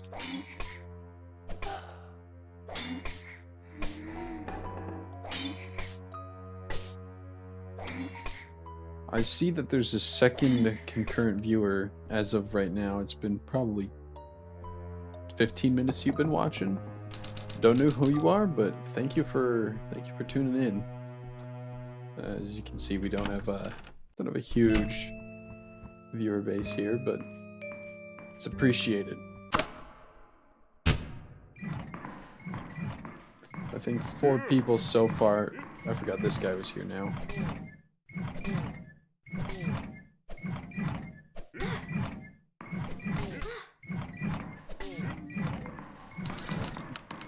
We don't have a huge group of people here, but I do want to thank you for joining in.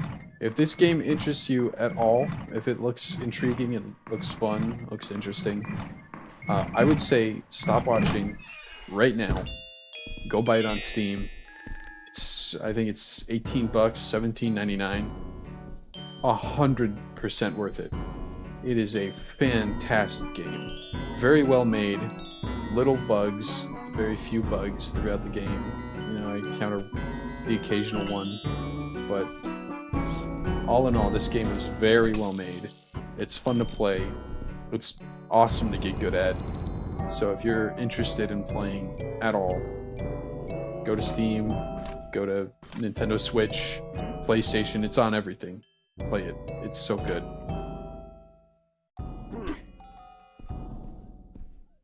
There we go. Or not.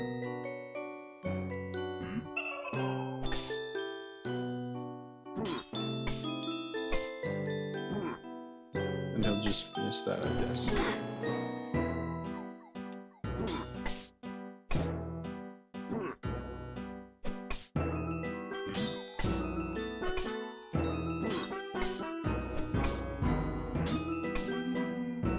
Yeah, it definitely a lot stronger than the Sword and Shield. Don't think I missed anything. Yeah, okay.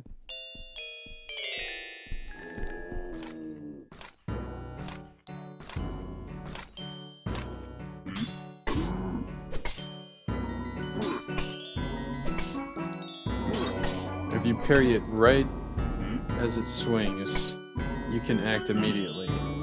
So you can get basically you get basically 2 hits in. What? I don't think I should have been hit either time.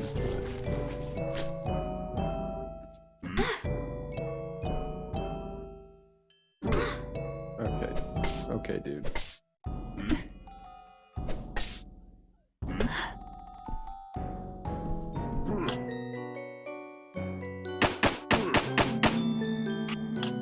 I'd rather not die right now, thank you.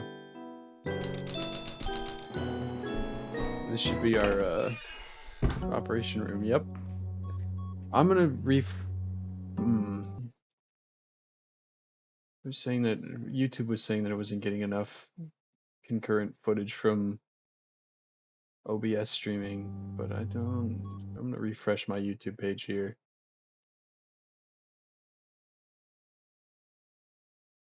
It looks like it's working fine. Yeah, I don't know. I'd updated it. I have had 6 views now, 2 concurrent viewers. I'll take it, you know. These are the chemicals we're looking for. Chemical type C. How much ammo we got on the Luis? Okay, still 234. I only use 6 shots, I think. I think we could probably wait until we can get back to... Actually, I don't think there's any enemies left in the halls here. It probably wouldn't be. I mean, other than the drag in the box, which I'm not gonna mess with that. No. It deals more damage than you'd think, and its hitbox is a little funky. I'm just gonna go to this save room here.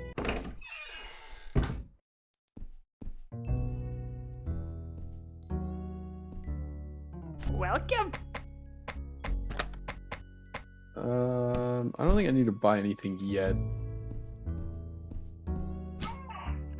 This save room is also, the song in here is also pretty good. We didn't spend a whole lot of time in here, but the first one might be the best. but I do really like this save room theme. I think it's fun.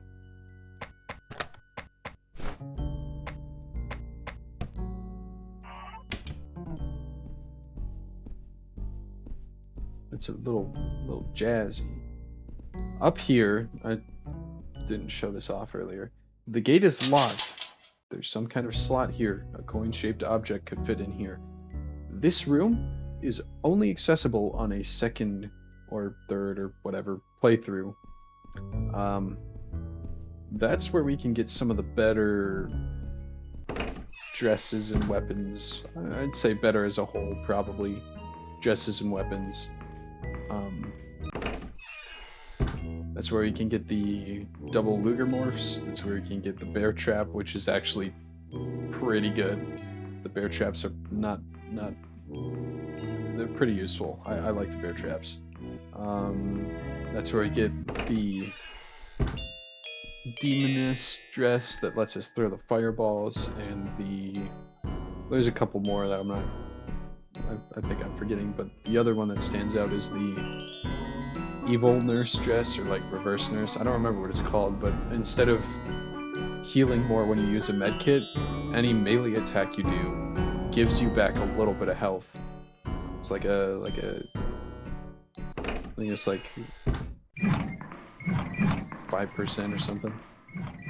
30%. It's not a whole lot, but if you're hitting every swing and you're not taking damage, then it does.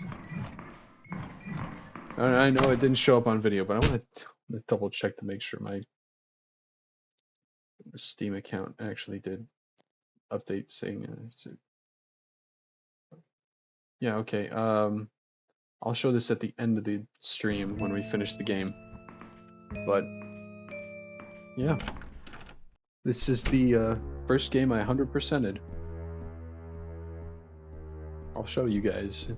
So stick around for the end. I can show what it looks like. And I know not a lot of people have 100%ed Steam games.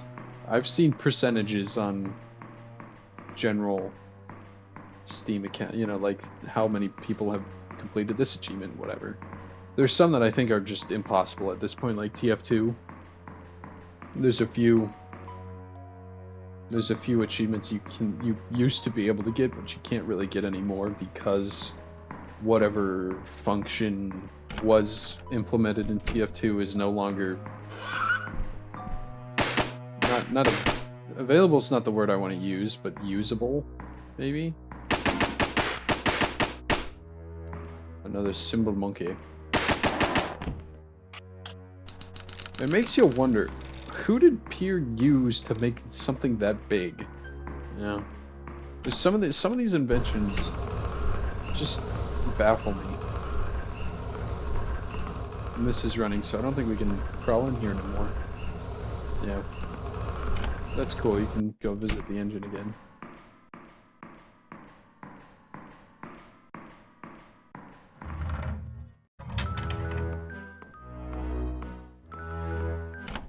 This is the hallway we did not go down earlier.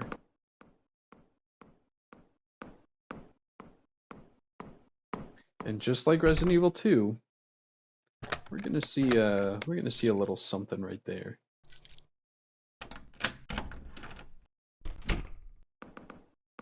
Our other viewer left. We're right at the end. Why would you leave now?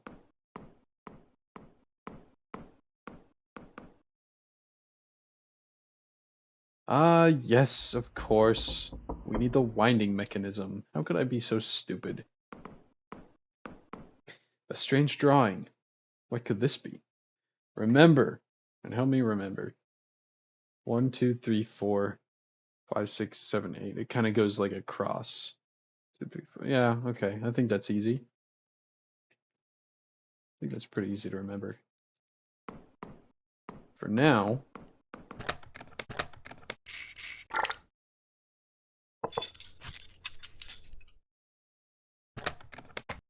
not map. I don't want the map.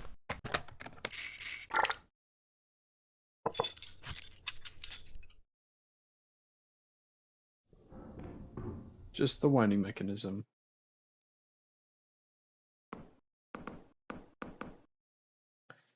1, 2, 3, 4, 5, 6, 7, 8. Yeah, okay. I think I can remember that. That's not hard.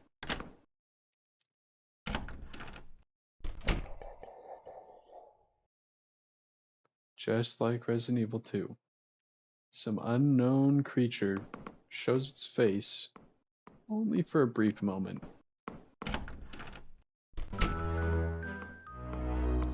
Anyways.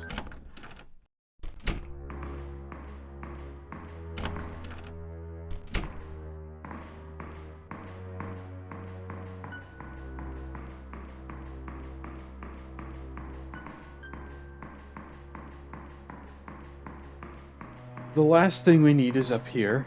It was one of the other doors that we unlocked.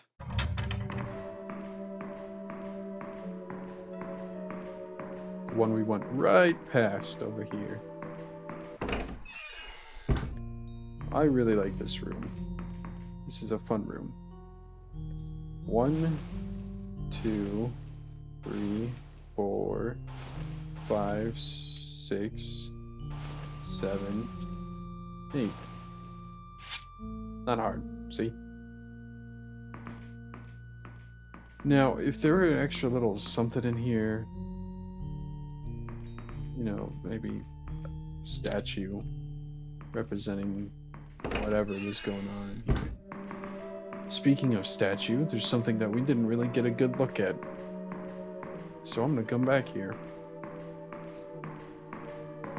A strange statue of a horse. It looks like a Pegasus, but it has human hands and feet. So, here's another question. What exactly is this thing? And were the people who were living here actually worshipping it? Or was this just kind of here? The section we're in right now is the chapel. So it's probably pretty easy, pretty safe to assume that this was, in fact, some sort of deity that was being worshipped while the St. Johannes Institute was under operation. You know, it was still working.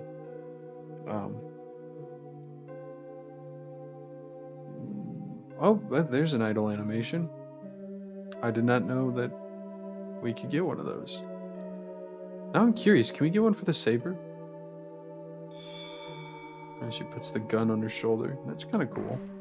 Let's see if she does something with the saber.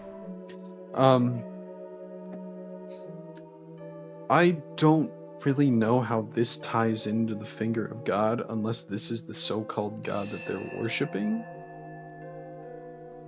And I hope that the ending that is canonical with the follow-up, Alisa the Parting, is the best ending, and that instead of going back to the town, Jean-Francois decides to go to the Manor of Tides. It seems like it seems like he knew something. I'm gonna say that now, but we're gonna be seeing that here soon anyways.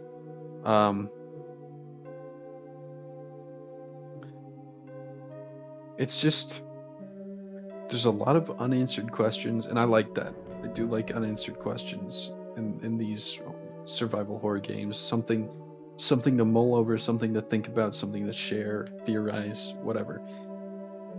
But it's just bugging me, you know? It's just every once in a while you get something. So I don't think, oh yeah, okay. If you don't move, it just activates the idle animation, so apparently the saber doesn't really have one. Let's just sit around here for a couple seconds. I guess it's not really an animation, but an idle pose. A dynamic pose. Yeah, whatever. Okay, let's keep going.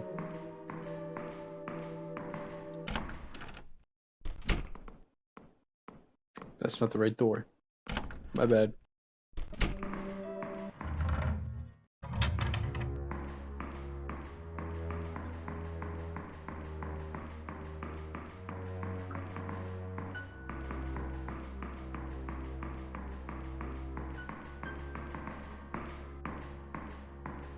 Well, Resident Evil leaves us some unanswered questions here and there. I think most of the questions go answered by the time the next game comes out, with few exceptions like what exactly the Megamycete is, really, like what it really is.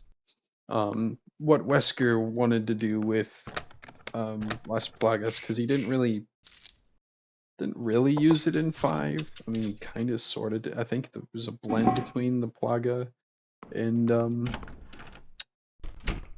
the T-Virus, G-Virus, whatever. Ouroboros seems like something completely separate, though.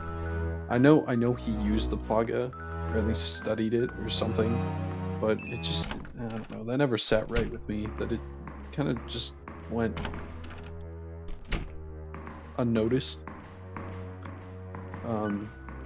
Although 4 feels like its own complete whole story game, whatever. And I do love it to death, so I can't really complain about that maybe kind of continuity error. Not yet. We still got some prep to do. But yes, that's where the final boss is.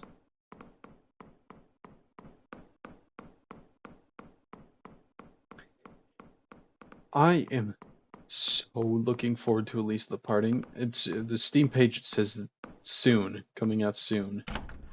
I need answers. I love this game so much, and I need to know Welcome. why all of this is happening. Thank you. Thank you. Thank you.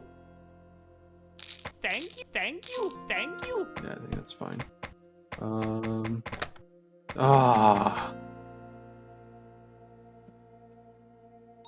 That's okay. We can use the shot, not the shotgun. That's not what I'm thinking. There's our quick weapon. Here's our slow weapon. And we're gonna want fast reload with that. How many medkits do we have? 3? That should be fine, I think. I'm gonna save here anyways. That's our... Okay, we're almost at full health. I think we're okay. Welcome. Thank you. Alright, this is it.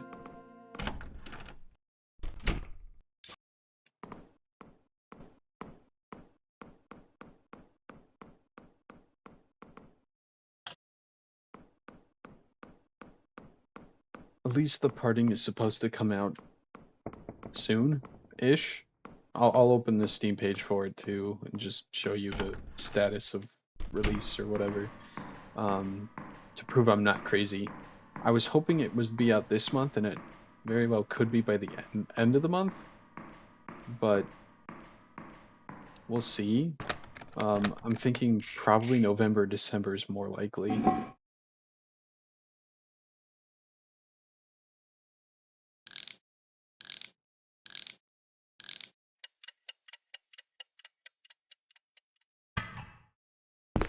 Huh? Paul?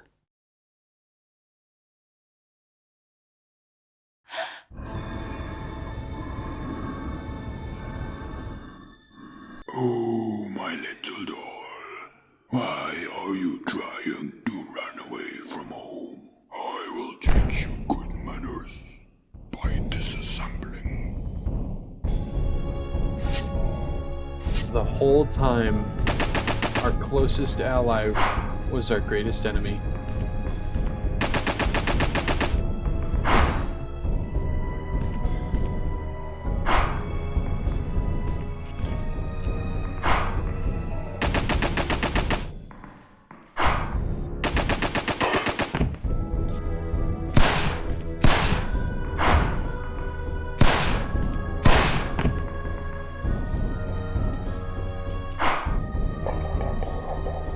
Put me down.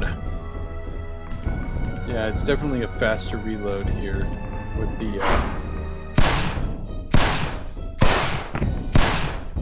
the military dress here. Ow, sideswiped me.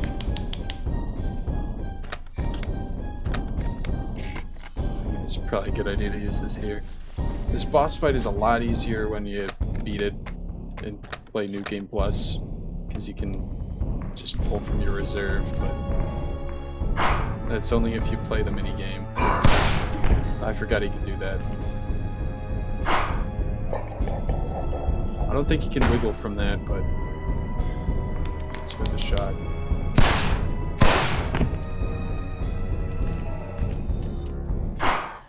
I was that close to, okay. That's on me. I probably should have just started with the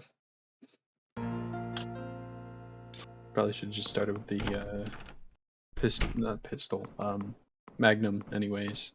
So yeah, that one's on me. That one's on me.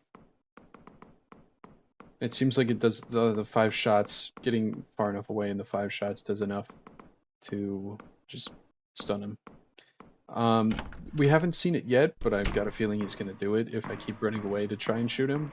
He can summon more enemies by manipulating tooth wheels, and they just kind of appear out of nowhere.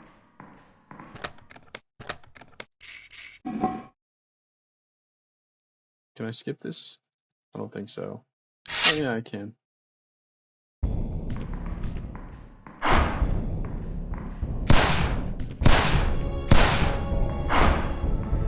If you run into his attack, his reach is a little long, so he kind of misses.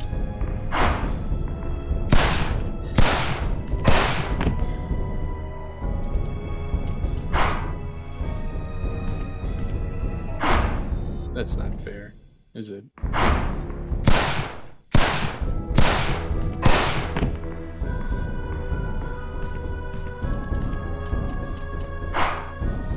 I think this does most damage. Yeah, we're gonna want to use that, I think. Sometimes the particle effect just doesn't happen. I don't know why.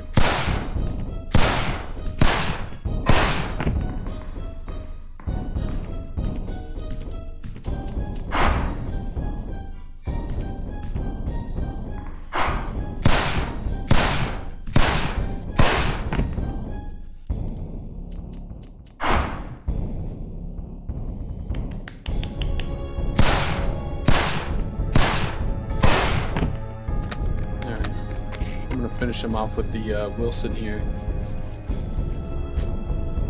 Okay. No. We've been using the hillside revolver for this entire fight. We gotta let him prove himself. Even if you got a long reload. Even if you get me stuck in the corner like a fighting game. Might as well. Just in case, you know.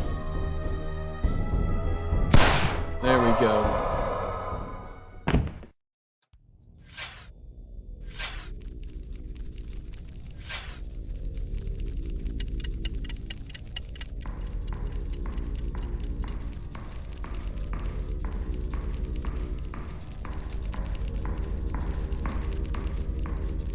No. How can you resist the power?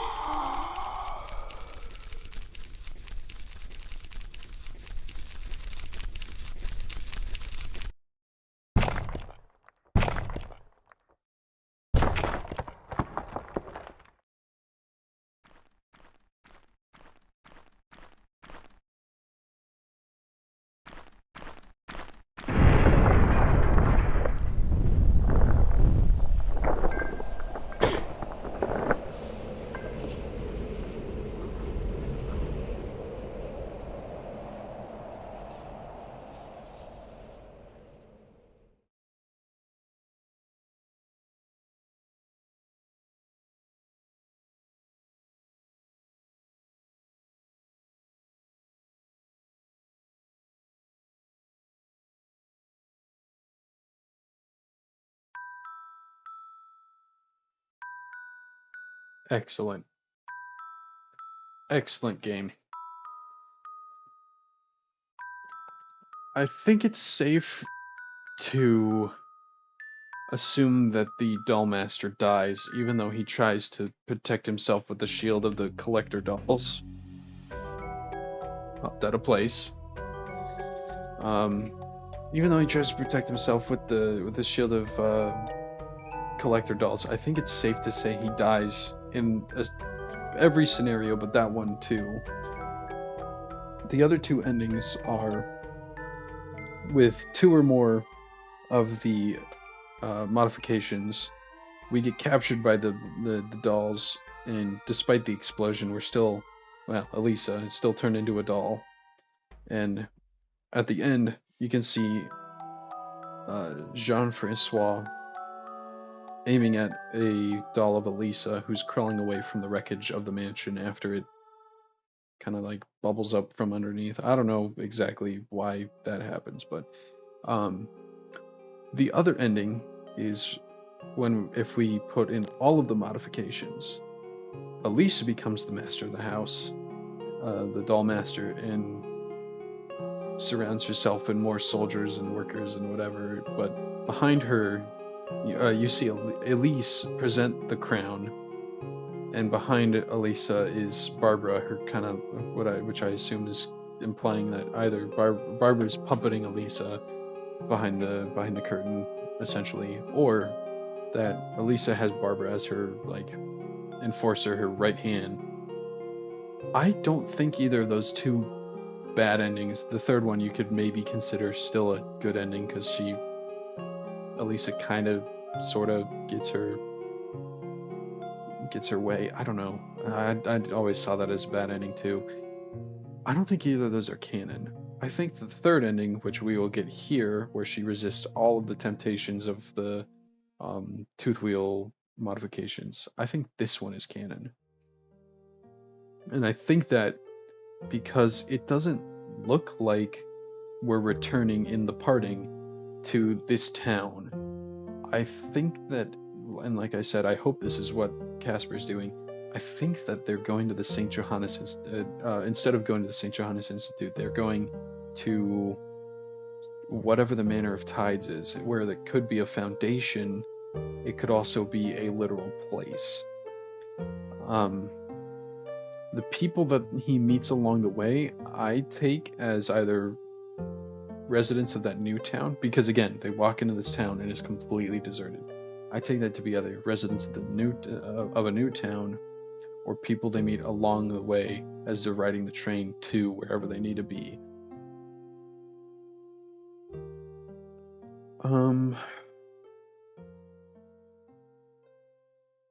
I find it very far-fetched that our continuation of the story is going to be with the death or the turning evil of our main hero.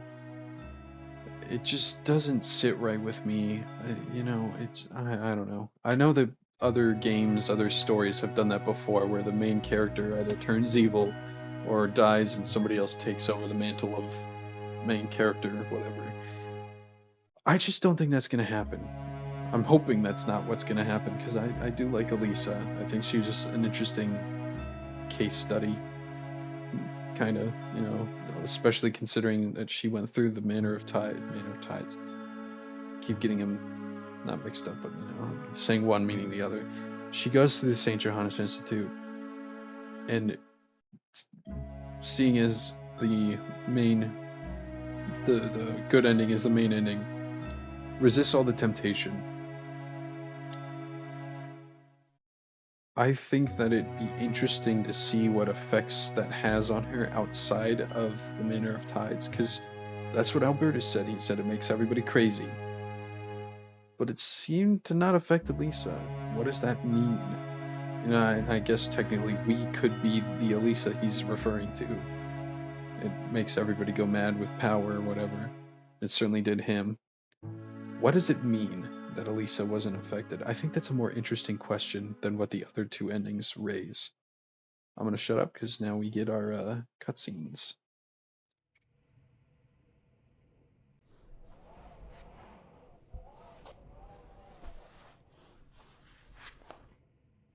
I didn't swallow my cure-dent.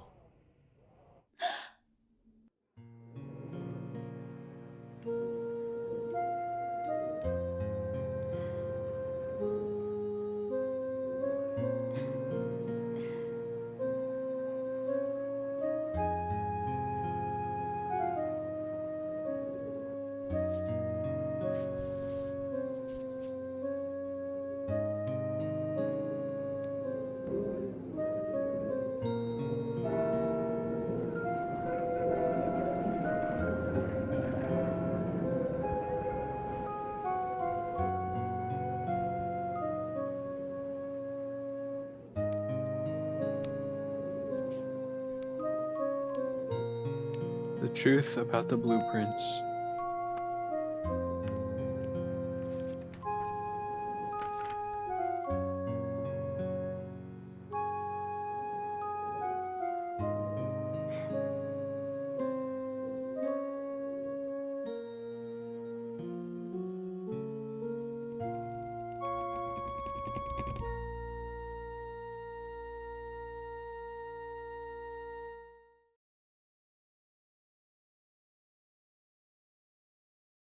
That line that Jean-Francois says has been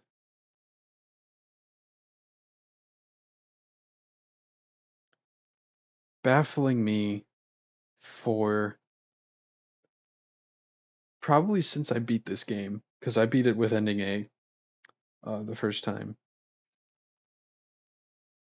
I have no idea what he means by I didn't choke on my toothpick. What is that? Why is that significant at all? Um, on top of that, he knew something about the blueprints. Just like Alberta said, does that mean that they were working together in some capacity? Probably. There's just a lot of unanswered stuff, and I cannot wait for when Casper Crows on whatever, his Instagram, his YouTube, whatever, announces that the game is coming out at X date in X month. It's either going to be this month. I've got a feeling it's going to be this month, it's going to be next month, or it's going to be early December. That's what I'm hoping for. I don't think there's any significance with the tooth wheel rolling out from underneath her bed. I think that's just kind of like a stinger. I don't know. Um, a just like a transition to the black screen with the results. Um, Alisa wakes up. It's in her own apartment, her house, whatever. She has a picture of her with Jean Francois, and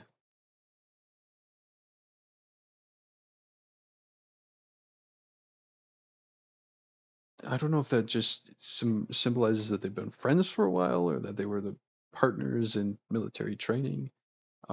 They seem pretty close at the beginning and at the end here, especially for watching ending B, where she falls to the temptation but doesn't collect all of the pieces.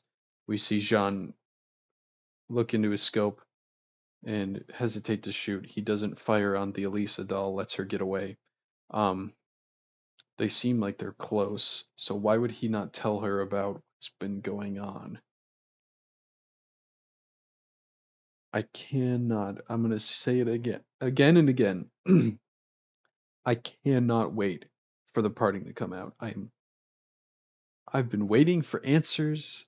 I love the gameplay of classic Resident Evil, and it's going to be more of that, and it's going to be co-op. I'm so excited for this game to come out.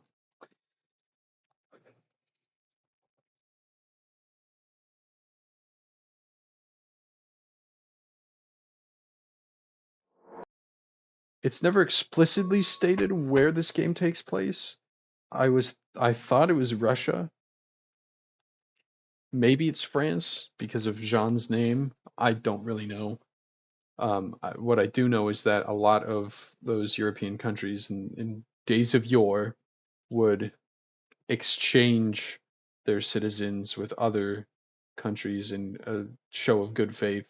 They do that with the royals all the time. The royals would intermarry between other royals of different families in different countries, territories. Achievements 25 out of 25.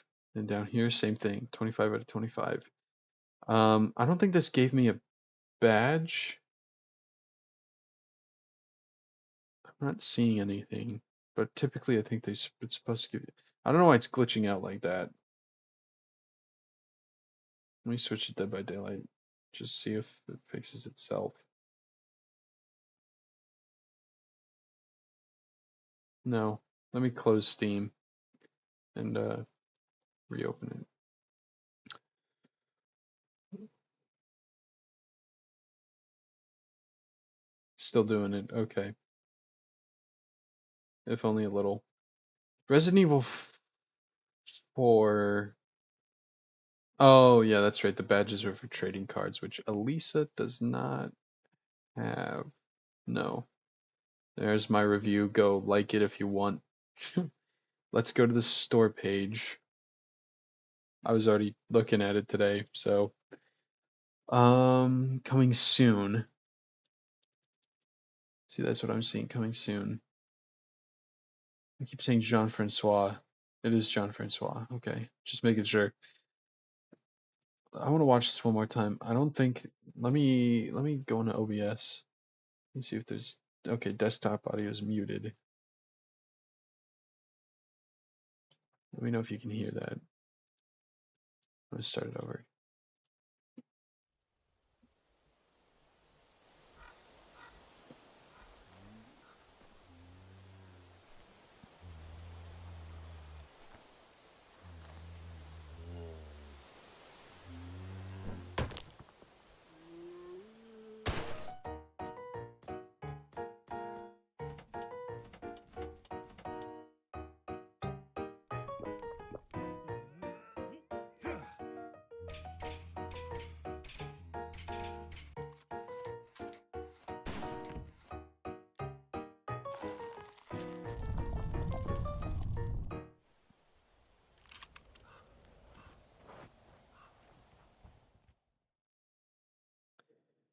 These enemies appear to be a lot more zombie-like compared to the enemies in. Oh, what's the. No. Sergei Rashmaninoff, Italian polka. Really covered by Morte, Arisa.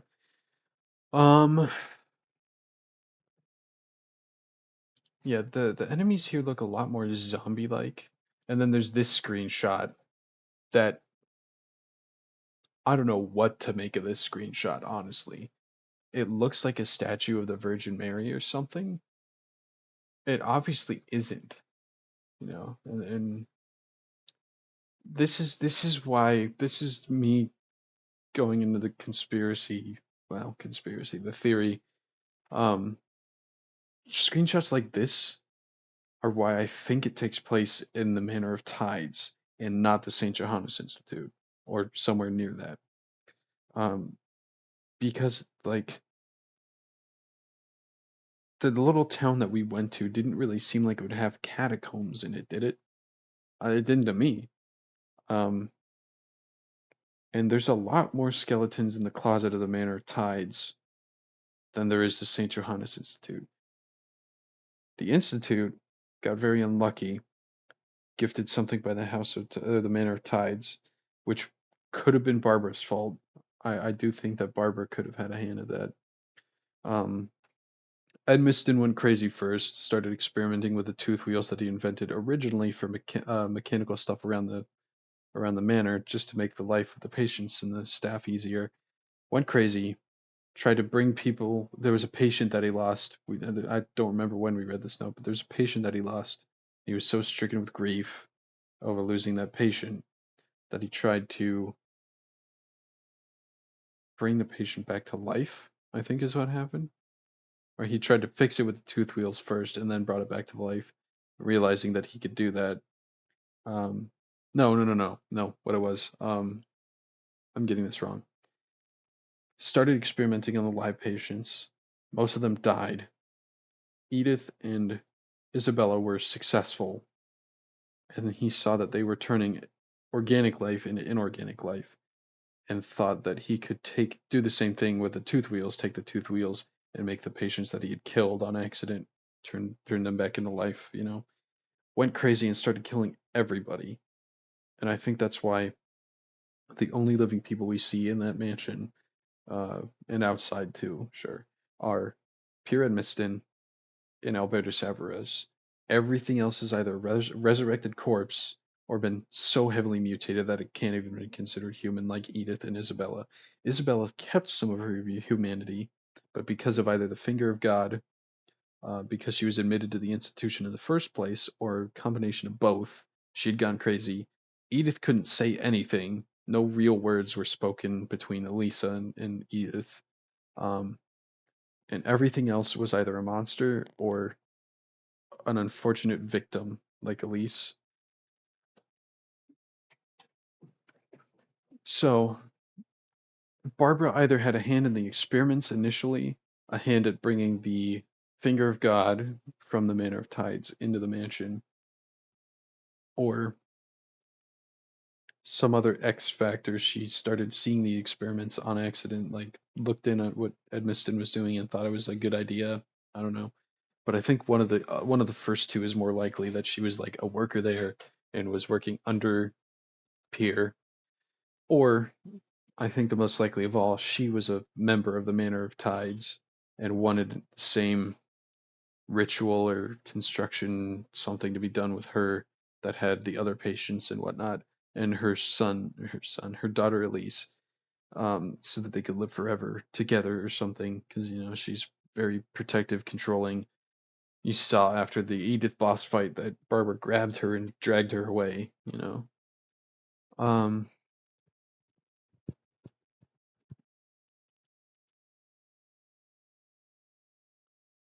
I think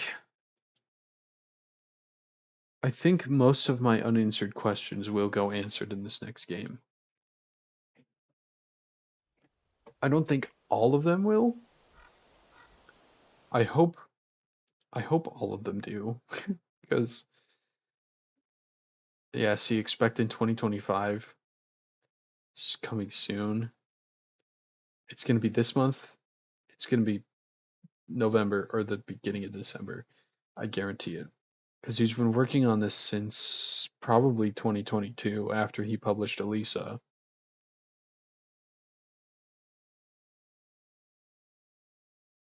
I'm so excited. I'm so excited for this dude. And I wish more people knew about this game, knew about Casper Croas, and his games haven't sold poorly or anything, but they definitely aren't as popular as something like Hollow Knight or Shovel Knight or Undertale, Deltarune, whatever. I think mainly because this is a pretty niche genre of game, the survival horror tank control stuff. I would consider that pretty niche. Um, I mean, look at the newer Resident Evil games, even first person, third person, pretty much all action. Still scary, I would say, but pretty much all action. There's really not that much tension. I know people were complaining about Requiem taking that approach of somebody who isn't necessarily a combatant, combat ready, whatever. They did that before. Claire Redfield might have been trained by Chris in combat, but she isn't a professional soldier. Leon's a rookie cop. He went through police academy, sure, but he hasn't been active in the line of duty. Look at the Outbreak Files. All of those characters are just citizens. They've done it before, and they made it scary. That's what I've heard about the Outbreak File games, is that they're good and they're scary. I think people complain too much, honestly. Um, so yeah, keep your eyes open for this. If you've not played Elisa and you have Steam or Switch or PlayStation 5 or 4 or an Xbox or anything, it's on every platform. Go buy it and play it and enjoy it. Um, look for the parting. If you have not played the original, play that first. Buy the parting when it comes out. I guarantee it's going to be just as good. I've not played it in a demo form or anything, but I know Casper's quality is always at the highest, the peak performance, and I know that he's going to do good with this game like he did with Elisa. I'm proud of this, 100%. I think next I'm going to tackle is Resi 4. I don't know why Steam is still doing that. Last achievement we got here is to play through Ada's campaign on professional and get an S+ rank there. Like I said, Team Fortress 2, I'm never gonna get 100. There's some things I just can't I can't do anymore. Dead Space might be up on the chopping block. I know I promised Crow Country. I didn't really outright promise it, but I said I'd maybe do some more FNAF. I'm looking forward to the Crow Country, getting into the Crow Country as well. I don't know if I'm gonna like it as much as Alisa, because it's a bit, it's not the same. It's still tank controls, but it's more like a top-down style than it is fixed camera angle. I'm probably gonna love it, but it's just, it's not the same. That is all from me for now. Not that one. There we go. Let me turn this on.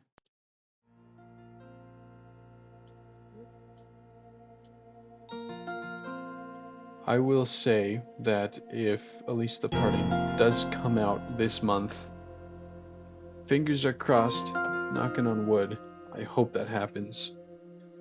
I will definitely be playing that on the channel live or otherwise. That would be a pretty high priority, I think.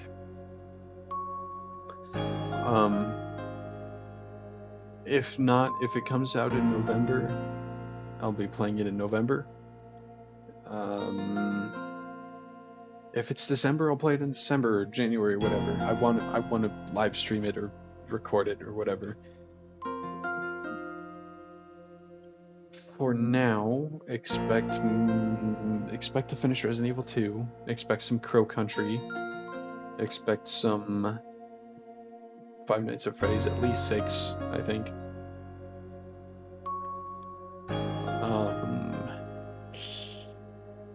I'm leaning towards Majora's Mask again. I'd have to look to see if there's a randomizer. And if there's not, I might just play through it again. I do it every year, and it's one of my favorite games to replay. For Zelda Month, of course. I want to do a couple of theory videos. They probably wouldn't be long, maybe 10 minutes max each. For the rest of October, just expect the live streams, and by November, we'll be back into video making. There's a couple bigger projects that I've been chipping away at. I want to get one of them out maybe before the end of the month, but I doubt that's gonna happen. It probably will come in November. The other one's gonna take a little while longer.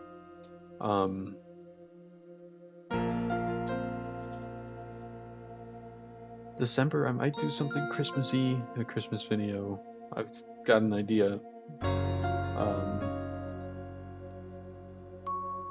But yeah, I expect more. So thank you for tuning in. Stay tuned for tomorrow. Probably finish off Resident Evil 2. Good morning, good evening, and good night. Small community, but we got a decent number of views here. Yeah, I think that's all from me. So till next time, God bless. Bye. Thank you for